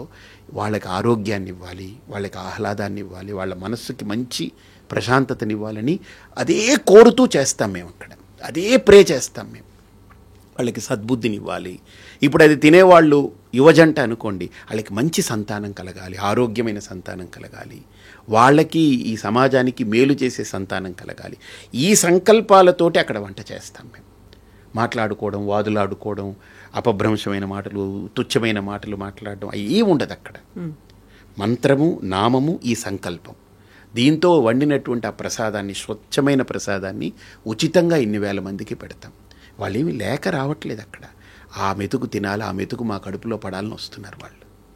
సో ఇలాగ మహాశక్తి యాగంలో అనేక యాగాలు, హోమాలు, పూజలు, అర్చనలు, అనుష్ఠానము, వాటితో పాటు ధ్యానము, ఇంత కలయిక ఒక మూమెంట్ని బిల్డ్ చేస్తున్నాం. అది ఇన్ని వేల మందికి ఆ రోజు అన్నప్రసాదాలు ఇవన్నీ అవుతున్నప్పుడు 45 లక్షల మందికి మీరు అన్నప్రసాదాలు వితరణ చేశారు అంటే అది నిజమేనా? ఆ నెంబర్ ఎలా తెలుసు మీకు? అంటే నాకు ఎలాగంటే, నేను ఒక బ్రహ్మచారిగా ఉన్నప్పుడు కొన్ని సందర్భాల్లో నాకు భోజనం దొరకలేదు. నేను తిట్టుకునేవాడిని. వివేకానంద స్వామి, శంకరాచార్యులు వారు, వీళ్ళ ఫోటోలన్నీ ఉండేవి. నేను తిట్టేవాడిని, మీకు పని పాట లేదు, మీరందరూ సన్యాసులే, మా అమ్మ బుర్రలో దూరి మా అమ్మ నన్ను సన్యాసం చేసింది, నాకు తిండి కూడా లేకుండా చేస్తున్నారు మీరని తిట్టుకునేవాడిని. తిట్టుకుని నేనేంటంటే ఒక సందర్భంలో బాధపడుతూ, నాకు తిండి పెట్టలేదు కదా, నేను 1,000,000 మందికి భోజనం పెడతా, నేను నువ్వేం పీకుతావని అలా మాట్లాడుకున్నా. అది ఎవరితోటి తెలియదు, నాకు తెలియదు. అలా కోపం వచ్చి మాట్లాడుకున్నా, నేను 1,000,000 మందికి భోజనం పెట్టాలని. నువ్వు నా కడుపు మాడిస్తే నేను 1,000,000 మందికి భోజనం పెడతా అని. అంటే నాకు అనిపించింది, ఆ నేచర్ నన్ను చాలా గౌరవించింది అనిపించింది. నా దగ్గర డబ్బు ఉండదు, అలా వస్తుంది, పెట్టేస్తాము, మళ్ళీ చేతులు దులుపుకుని వెళ్ళిపోతాను. నేను ఎవరిని అడగను కూడా అడగను. నాకు ఇది కావాలి, ఇది ఇవ్వండి అని ఎప్పుడు ఇప్పటిదాకా నేను అడగలేదు. నా గురించి అడగలేదు, దాని గురించి అడగలేదు. అది అలా వస్తుంది, పని అయిపోతుంది, వెళ్ళిపోతుంది. అలాగా నేను ఇప్పటిదాకా మీరు అడిగినట్టు కౌంట్ ఎలా తీసుకున్నానంటే, కృష్ణా పుష్కరాలు జరిగాయి, గోదావరి పుష్కరాలు జరిగాయి. సో ఆ 4 పుష్కరాల్లో మేము తెలంగాణలో కావచ్చు, ఆంధ్రాలో కావచ్చు, 5 లక్షల మందికి భోజనాలు ఏర్పాటు చేశాం మేము. లక్షల మంది కౌంట్ మాది, హెడ్ కౌంట్. నేను ఊరికినే ఏదో రాతలు చెప్పడం కాదు, ఎందుకు నేను ఎవరికి లెక్కప్ప చెప్పక్కర్లేదు. సో హెడ్ కౌంట్ తీసుకుని చెప్తున్నా మీకు. రోజుకి 60,000 మంది, 70,000 మందికి భోజనాలు సప్లై చేశాం. అలాగా ఒక 30-40 లక్షల మందికి మేము భోజనాలు పెట్టాం. ఈ మహాశక్తి యాగం అయితే మీరు ఇప్పుడు కౌంట్ చేయొచ్చు, ఇన్ని వేల మంది తింటారు, 4-5 లక్షల మంది భోజనం చేస్తారు 11 రోజులకి. ఇలాంటివి ఇన్ని యాగాలు జరుగుతున్నాయి. 25 ఏళ్లగా శ్రీపీఠం పెట్టి భోజనం నిరంతరం పెడుతూ ఉన్నాం.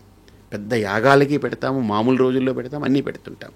ఇలా లెక్కేస్తే ఒక 45 లక్షలకి తప్పకుండా, ఇంకా ఎక్కువే పెట్టాం కానీ తక్కువ పెట్టలేదు. అలాగే నా కోరిక ఏంటంటే, నేను వండి చాలా బాగా వండుతా. అంటే నేను అనుకోవడం కాదు కానీ తిన్నవాళ్ళందరూ చెప్తారు, 400 రకాలు తెలుసు నాకు. మీరు చేస్తారు 400 వెరైటీస్. ప్యూర్ వెజ్జే కదా. ఉల్లిపాయ వెల్లుల్లిపాయ కూడా వాడను. అంటే నేను వాడను, నేను ఎవరికి అలా పెట్టను. ఎందుకంటే హెల్దీ ఫుడ్ పెడతా, చాలా హెల్దీ ఫుడ్ పెడతా. అంటే నేను నాన్ వెజ్కి యాంటీ అనో లేకపోతే అబ్బెబ్బే అనో అలా నేను ఎప్పుడు మాట్లాడను. అది ఎవరి ఫుడ్ వాళ్ళది, choice, that's their choice, right. నేను ఎంచుకున్నది నాకు ఆధ్యాత్మిక మార్గంలో నేను ఇలా నడవాలనుకున్నప్పుడు నాకు నా గురువులు చెప్పి నేను ఫాలో అవుతాను. 400 రకాలు వెజ్లో పక్కా ప్యూర్ వెజ్. అది సౌత్ నార్త్ అన్నీ ఉన్నాయి ఇందులో, అన్నీ ఉంటాయి. అసలు ఈ రోజు తింటే మళ్ళీ 365 రోజుల తర్వాత వస్తుంది అది. సంవత్సరం తర్వాత. ఇప్పుడు మీరు కారం అంటే మీకు మిరపకాయ కనపడుతుంది, నాకు ఎన్ని తెలుసా? అల్లం కారం, మిరియాలు కారం, మిరపకాయ కారం, ఎండుమిరపకాయ కారం, ఇలాగ కారాల్లోనే నేను చాలా రకాల కారాలు నేను వాడతాను, కాంబినేషన్. మీకు పులుపు అంటే ఒకటే చింతపండు అనిపిస్తారు, కానీ టొమాటో పులుపు ఉంది, మామిడికాయ పులుపు ఉంది, ఉసిరికాయ పులుపు ఉంది, వాక్కాయ పులుపు ఉంది, చింతపండు ఉంది, నిమ్మకాయ ఉంది, ఇలా రకరకాల పులుపులు ఉన్నాయి.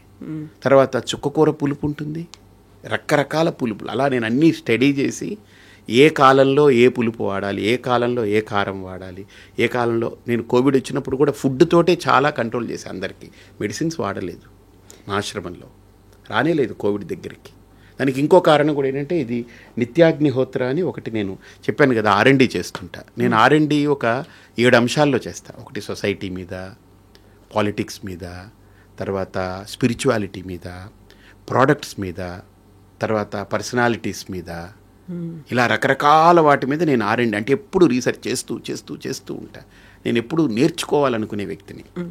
అప్పుడు నేను అనుకున్నాను, మనకు కోవిడ్ ముందు దీని గురించి బాగా థింక్ చేశా. కోవిడ్ టైంలో విగరస్గా పనిచేశా. వచ్చింది కోవిడ్ టైంలో మనకందరికీ శానిటైజర్ వాడాలని చెప్పారు. మీకు గుర్తుందో లేదు, అందరూ బాటిల్ క్యారీ చేసి చేతుల్లో వేసుకుని ఏది ముట్టుకున్నా తుడుచుకునేవాళ్ళు. నాకు ఒక క్వశ్చన్, మనం బయటికి వెళ్ళాం ఏదో ముట్టుకుంటే శానిటైజ్ చేసుకుంటాం, కానీ బాడీ అంతా పట్టిన దాన్ని ఇంటికి వస్తాం కదా, మరి ఇది ఇంట్లో కూడా పాకుతుంది కదా, అది ఎయిర్ బోన్ అన్నారు కదా అప్పుడు, మరి అది ఇంట్లో అంతా పాకుతుంది కదా, ఇళ్ళంతా ఎలా శానిటైజ్ చేస్తాం మనం? ఏం చేయలేం. అందుకని ఇది కనిపెట్టాను నేను. నిత్యాగ్నిహోత్ర అని ఋషులు మనకిచ్చినటువంటిది, నేను కనిపెట్టలేదు. ఇది వాళ్ళు ఇచ్చిన అమూల్యమైన ఫార్ములాని, ఇది 100% న్యాచురల్ది అనమాట. ఇది ఇది మీకు కూడా ఇస్తాను. ఇది వెలిగించి పెడితే 45 నుంచి 55 నిమిషాలు వెలుగుతుంది ఒక కేక్. ఇది పూర్తిగా హెర్బ్స్, అంటే మన మైండ్ని రిలాక్స్ చేసే హెర్బ్స్ ఉన్నాయి, స్ట్రెస్ ఫ్రీ చేసేది ఉన్నాయి. తర్వాత మనలో డోపమిన్ అంటారు కదా, డోపమిన్ రిలీజ్ అయితే చాలా మనిషి హ్యాపీగా ఉంటాడని అంటారు కదా, డోపమిన్కి బాప్ ఇది. ఓకే, అంటే మన బ్రెయిన్ని తెలియకుండా సూదింగ్ చేస్తుంది, అంత హాయినిస్తుంది. ప్లెజెంట్ స్మెల్ ఉంది. ఓపెన్ చేయగానే అలా ఉంది కదా, అంతా మొత్తం హెర్బ్స్ ఇవి, పంచగవ్య హెర్బ్స్ తోటి చేసింది. ఇది ఒక్కటి వెలిగిస్తే ఆఫీస్ ఏరియాలో 50 మంది వర్క్ చేస్తుంటే వాళ్ళు ఒక 2 గంటలు పడుకుంటే ఒక న్యాప్ తీసుకుంటే 2 గంటలు ఎంత ఫ్రెష్ అవుతారో, ఇది వెలిగి ఈ 45 నిమిషాలు వాళ్ళు కనుక అది పీల్చుకోగలిగితే అంత రిఫ్రెష్ అయిపోతారు వాళ్ళు. ఇళ్ళంతా శానిటైజ్ చేస్తుంది, ప్యూరిఫై చేస్తుంది. దీని మీద నేను 6 సంవత్సరాలు చాలా చాలా చాలా కృషి చేసి అలా డిజైన్ చేసి చేశాను. అంటే మనము, నా అభిప్రాయం ఏంటనంటే, ఒక భోజనం పెట్టడమే కాదు, ఒక యాగం చేయడమే కాదు, ఒక దీక్ష చేయించడమే కాదు, ఒక ప్రోడక్ట్ని ఇవ్వడమే కాదు, వీటిలో పూర్తిగా ఇన్డెప్త్ దాని మీద రీసెర్చ్ చేసి ఆలోచన చేసి దీని పర్పస్ ఏంటి, ఏదో డబ్బు పోగు చేయాలి. నా దృష్టిలో డబ్బు అనేది, నా దృష్టిలో లక్ష్మీదేవి విష్ణువుకి సంబంధించింది, నాకు కాదు. ఆవిడ విష్ణు భార్య. నా దగ్గర నేనేదో దాచుకుని లాక్కుని పెట్టుకోవాలని నేను అనుకోను. ఆవిడ అనుగ్రహం ఉంటే చాలు నాకు. ఎందుకు, ఏ పనైనా నేను మంచి పని చేసేటప్పుడు ఆవిడ నన్ను దీవించి నువ్వు పని చేయి అంతే అయిపోతుంది అని దీవిస్తే చాలు. ఆవిడని తీసుకొచ్చి నా దగ్గర దాచిపెట్టుకుని గొయ్యలు తీసి లోపల పెట్టి లేదా లాకర్లో పెట్టి ఎందుకు బంధించాలి ఆవిడ్ని? నాకు అవసరమైనప్పుడు ఆవిడ వస్తే, ఇప్పుడు బియ్యం అన్నం తినాలి, కంచంలో వండిన అన్నం వస్తే సరిపోతుంది, కానీ ఈ బియ్యం మూటలన్నీ వేసుకొని నేను తిరుగుతూ ఎక్కడెక్కడికి నేను ఏం చేయను నేను. కాబట్టి అలాగా నాకు నా అభిప్రాయం ఏంటంటే, మనం చేసే ప్రతి స్టెప్లో, ప్రతి అడుగులో దైవానుగ్రహం కావాలి, దైవ బలంతో నడవాలి అని ఆలోచిస్తాను. అలాగ నేను 1,00,000 మందికి భోజనం నా చేత్తో వడ్డించి పెట్టాలని పెట్టుకున్నా. దాంట్లో మీకు చెప్పనా, హెడ్ కౌంట్ ఇప్పటికి 35,000 మందికి పెట్టా. నేను వండితే 500 మందికి వండుతా, 1000 మందికి వండుతా. నా కెపాసిటీ 1000 మందికి వండేస్తా. నాకు ఒక హెల్పర్ ఉండి 2 కటింగ్ చేసేవాళ్ళు ఉంటే 1000 మందికి గంటలో 4 ఐటమ్స్ వండేస్తా, హ్యాపీగా వండేస్తా. మీకు ఎప్పుడైనా చూస్తే చూడుదురు, కానీ తప్పకుండా చూపిస్తా. మీరు వీడియో తీసుకుని లైవ్ కూడా పెట్టుకోండి, చూపించండి. తప్పకుండా 4 ఐటమ్స్, ఒక్కదానికంటే ఒకటి మామూలుగా ఉండదు, ఒకదాన్ని మించి ఒకటి ఉంటుంది. అంటే నేను చేశానని చెప్పుకోవట్లేదు, నా చేతిలో అమ్మవారి అనుగ్రహం అదంతే. ఇప్పుడు మీరు తినేటువంటి ఆ భోజనం కూడా మీ అంతటా మీరే చేసుకుంటారా? బయట నేను యూఎస్ఏలో కూడా నేను చేస్తే తిననని కాదు, నేను ఎక్కడికైనా వెళ్తే ఎవరైనా ఇడ్లీ తీసుకొస్తారు, ఎక్కడో ఉంటాను, తింటాను, అది కాదని కాదు. 99% నా చేతి వంట నేను ఇష్టపడతాను. ఎందుకంటే నా బాడీ, నా లోపల నాలిక నాకే తినాలనిపిస్తుందో నాకు చెప్తుంది. అది I'm doctor for my self. నాకు నేనే, ఇప్పుడు నా కడుపు ఏంటి, నా కడుపులో తినాలనుందా లేదా అది నాకు తెలుస్తుంది. నేనేం తింటే బాగుంటుందో నా నాలిక చెప్తుంది. నాలిక కొద్దిగా ఎలాగుంది, చప్పగా ఉంది అనిపించింది అనుకోండి, కొద్దిగా ఏదో తగ్గింది అక్కడ. అదేం కోరుకుంటుంది, కొద్దిగా మిరియాలు, జీలకర్ర ఇవన్నీ వేసి మంచి రసం పెట్టి అన్నంలో రసం కలుపుకొని తింటే చాలా బాగుంటుంది అనిపించింది అనుకోండి, నేను అందరికీ వెళ్ళి నాకు రసం పెట్టండి అని అడుక్కోవడం ఎందుకు, నాకు ఉందిగా నేనే చేసుకుంటాను తింటాను. నాకు కావాల్సింది నేను చేసుకుంటాను తింటాను. అంటే నా బాడీ కోరుకునేది, నా బాడీకి ఏది ఇస్తే మంచిది అనిపిస్తుంది నేను చేసుకుంటాను. నేను 1,00,000 మందికి ఎందుకు నేను వండి పెట్టాలనుకున్నాను మీరు అడగలేదే. నాకు ఒక రూల్ పెట్టుకున్నాను, ఏంటంటే ఒక మనిషి పుట్టింది మొదలు చనిపోయే వరకు ఒక 75 ఏళ్ళు అనుకుందాం, 75 years ఏజ్ అనుకుందాం, జస్ట్ ఒక నమూనా, ఒక అంచనా, ఎక్కడో ఒక పారామీటర్ కావాలి కదా. 75 ఏళ్ళు రోజుకి 3 సార్లు తింటే, రోజుకి 3 సార్లు తింటే ఎన్నిసార్లు తిన్నట్టు? అంటే ఏడాదికి 1100, 1200 సార్లు తిన్నట్టు, 3 సార్లు తింటే అంతే కదా. 3 3 9, 3 6 18, 1100 సార్లు. 1100 ఇంటూ 75 ఎంతైంది? ఒక 80,000. 80,000 భోజనాలు చేసినట్టు. ఏది పుట్టినప్పటి నుంచి చనిపోయే వరకు 75 ఏళ్ళు 3 పూటలు. అంటే పుట్టినప్పుడు తినం కదా, ఒక 5-6 ఏళ్ళు వదిలేసిన అటు ఇటు చేసుకున్న 80,000 భోజనాలు చేసినట్టు మనిషి. 80,000 భోజనాలు చేస్తాడు వాడు. నేనేమనుకున్నాను, నేను పుట్టాను 80,000 సార్లు తిన్నాను, చచ్చాను. ఇది కాదు, నేను 80,000 సార్లు తింటే నేను 1,00,000 మందికి నా చేత్తో పెట్టి చావాలని పెట్టుకున్నాను. అంటే నేను ఇంకో 20,000 మందికి అదనంగా నా ద్వారా నేను పెట్టి ప్రాణం వదిలేయాలని పెట్టుకున్నాను. ఇప్పుడు మీరు చేసినటువంటి 45 లక్షలు ఆ కౌంట్ అది వేరు, అది మాస్. అది నేను వండను, నేను దగ్గరుండి అన్నీ చేయిస్తాను. నా కౌంట్ ఏంటంటే 1,00,000 మందికి నేను పెట్టాలి, నా చేత్తో వండి పెట్టాలి. దీంతో పాటుగా చాలామంది స్వాములు, పీఠాధిపతులు దగ్గరికి ఎవరిని రానివ్వరు, కాళ్ళను కూడా ముట్టుకొనివ్వరు. ఒకవేళ ముట్టుకుంటే వెళ్ళి ఇమ్మీడియట్గా స్నానం చేస్తారు. స్వయం పాకమే, ఎట్ ఎనీ కాస్ట్, ఎలాంటి పరిస్థితుల్లో అయినా. అవన్నీ కూడా మీరు ఫాలో అవుతుంటారా? నేను లిటరలీ స్పీకింగ్ అలా ఫాలో అయితే నేను యూఎస్ వెళ్ళలేను, అలా ఫాలో అయితే నేను ఫ్లైట్స్లో తిరగలేను, అలా ఫాలో అయితే నేను ఐ డ్రీమ్ స్టూడియోకి రాలేను, అలా ఫాలో అయితే మీ ఎదురుగుండా కూర్చోలేను, అలా ఫాలో అయితే నన్ను ఇలా క్వశ్చన్స్ చేయకూడదు. మీరు చెప్పింది వింటే సరిపోతుంది, అంతే. వన్ వే ఉంటుంది. బట్ వాళ్ళని నేను డిస్రెస్పెక్ట్ చేయట్లేదు, I respect them because they are committed. ఒక సిస్టము, ఒక పీఠమను, ఇంకో దానికను వాళ్ళు కమిట్ అయ్యి అలా ఉండాలి, అలా ఉంటారు. వాళ్ళని తప్పు పట్టద్దు. ఇప్పుడు నేనున్నానుగా, ఉపయోగించుకుని జనబాహుల్యంలోకి వచ్చాను కదా.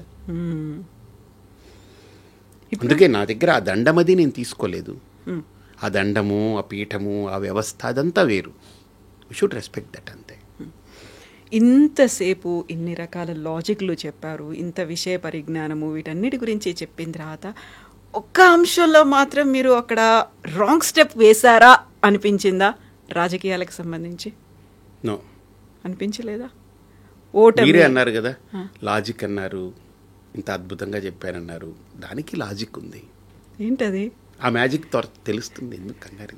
త్వరలో తెలుస్తుంది అంటే మళ్ళీ ఇంకో సెకండ్ ఇన్నింగ్స్. అలా అని కాదు, నేను ఒక స్టెప్ వేసేటప్పుడు చాలా ఆలోచిస్తాను. ఎందుకంటే ఇంత R&D వస్తువుల మీద, వ్యక్తుల మీద, దేశాల మీద, సమాజం మీద చేసేవాడిని నా మీద నేను ఆలోచించుకోలేనా? ఎందుకు నేను వెళ్ళాలి, నాకు అవసరం ఏంటి అని ఆలోచించుకున్నా. నా ప్రశ్నలకి, నేను వేసుకునే ప్రశ్నలు నా మీద ఈ భూమి మీద ఎవడు వేయలేడు. ఎంత కసి నా మీద ఉన్నవాడు కూడా నా మీద అన్ని ప్రశ్నలు వేసుకోలేడు. నేను అన్ని ప్రశ్నలు వేసుకుంటాను. ఎందుకంటే అంత వేసుకుంటేనే నాకు ఆన్సర్స్ వస్తేనే నేను అడుగు వేస్తాను. దానికి సరైన ఆన్సర్లు వస్తేనే అడుగు వేస్తాను. కాబట్టి రాజకీయం అనేది ఒక గొప్ప వ్యవస్థ అమ్మా, ఒక గొప్ప వ్యవస్థ. మీరు నమ్ముతారో నమ్మరో, మిగతా దేశంలో రాజకీయాలని పక్కన పెట్టండి, మన తెలుగు రాజకీయాల్లో ఇద్దరు ఇప్పటికీ ధ్రువతారులు. ఇద్దరు, ఒకటి రాజశేఖర్ రెడ్డి గారు, 2 ఎన్టీ రామారావు గారు. వాళ్ళని తలుచుకోని వ్యక్తి, అంటే మైనస్లన్నీ పక్కన పెడదాం, ప్రతి వ్యక్తిలో ఏదో మైనస్లు ఉంటాయి పక్కన పెడదాం. వాళ్ళిద్దరినీ మనం చూసి తెలుసుకోవాల్సింది ఏంటంటే, ఎన్టీ రామారావు గారి గురించి నేను మాట్లాడలేదు. నేను అరకులో కొండల దగ్గరికి వెళ్ళా ఒకసారి, కొండ ప్రాంతంలో అరకులో వెళ్దామని వెళ్తే అక్కడ ఉన్న వాళ్ళు ఒక మాట అన్నారు, మాకు బియ్యం తినడం తెలియదండి, బియ్యం తెలియదు మాకు. వాళ్ళు వెదురు బొంగుల్లో ఉండేవి లేదా అవి ఇవి ఏవో తినేవారట పాపం. వాళ్ళకి బియ్యం తినాలంటే ఏదో పెద్ద పెళ్ళయ్యి ఎవరెవరో ఏదో ఇస్తే తెచ్చుకొని వండుకొని తినేవాళ్ళట.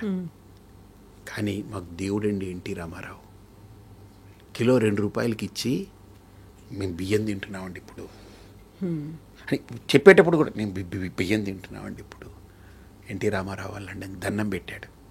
నాకు అనిపించింది, ఒక వ్యక్తి దేవుడైపోయాడు అన్నం పెట్టి.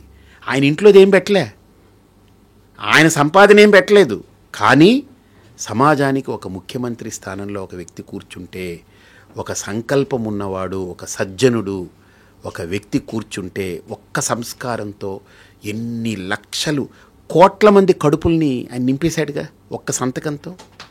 ఇది ఆయన చేశాడుగా. అదే రాజశేఖర్ రెడ్డి గారు ఆరోగ్యశ్రీ అని పెట్టాడు ఆయన. నిజంగా చెప్పాలంటే ఆయనకి దండం పెట్టాలి మనం.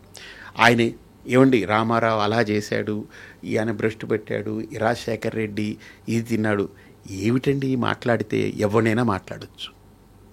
చేసిన మంచిని మాట్లాడదాం. మనం మనుషులం కదా. ఆల్ ద టైం ఈ చెత్త చెదారం చెడు మాట్లాడుకుంటూ ఎంతకాలం గడుపుతాం మనం? పోనీ నువ్వు చెడు చెప్పిన తర్వాత ఆయన చేసిన మంచికి ఏమైనా అర్థం లేకుండా పోతే ఉపయోగం ఏంటి?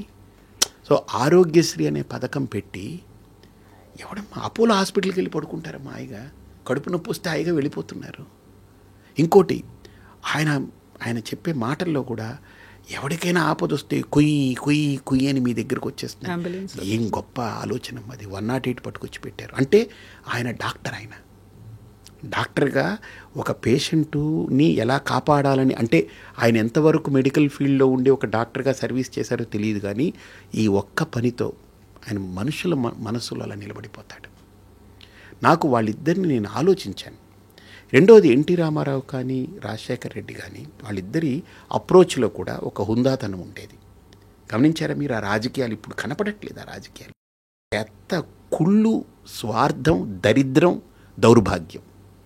ఇప్పుడు మనకేంటంటే 2 రకాల నాయకత్వాలు, ఒకటి దౌర్భాగ్యం లేదా ఒకటి దరిద్రం.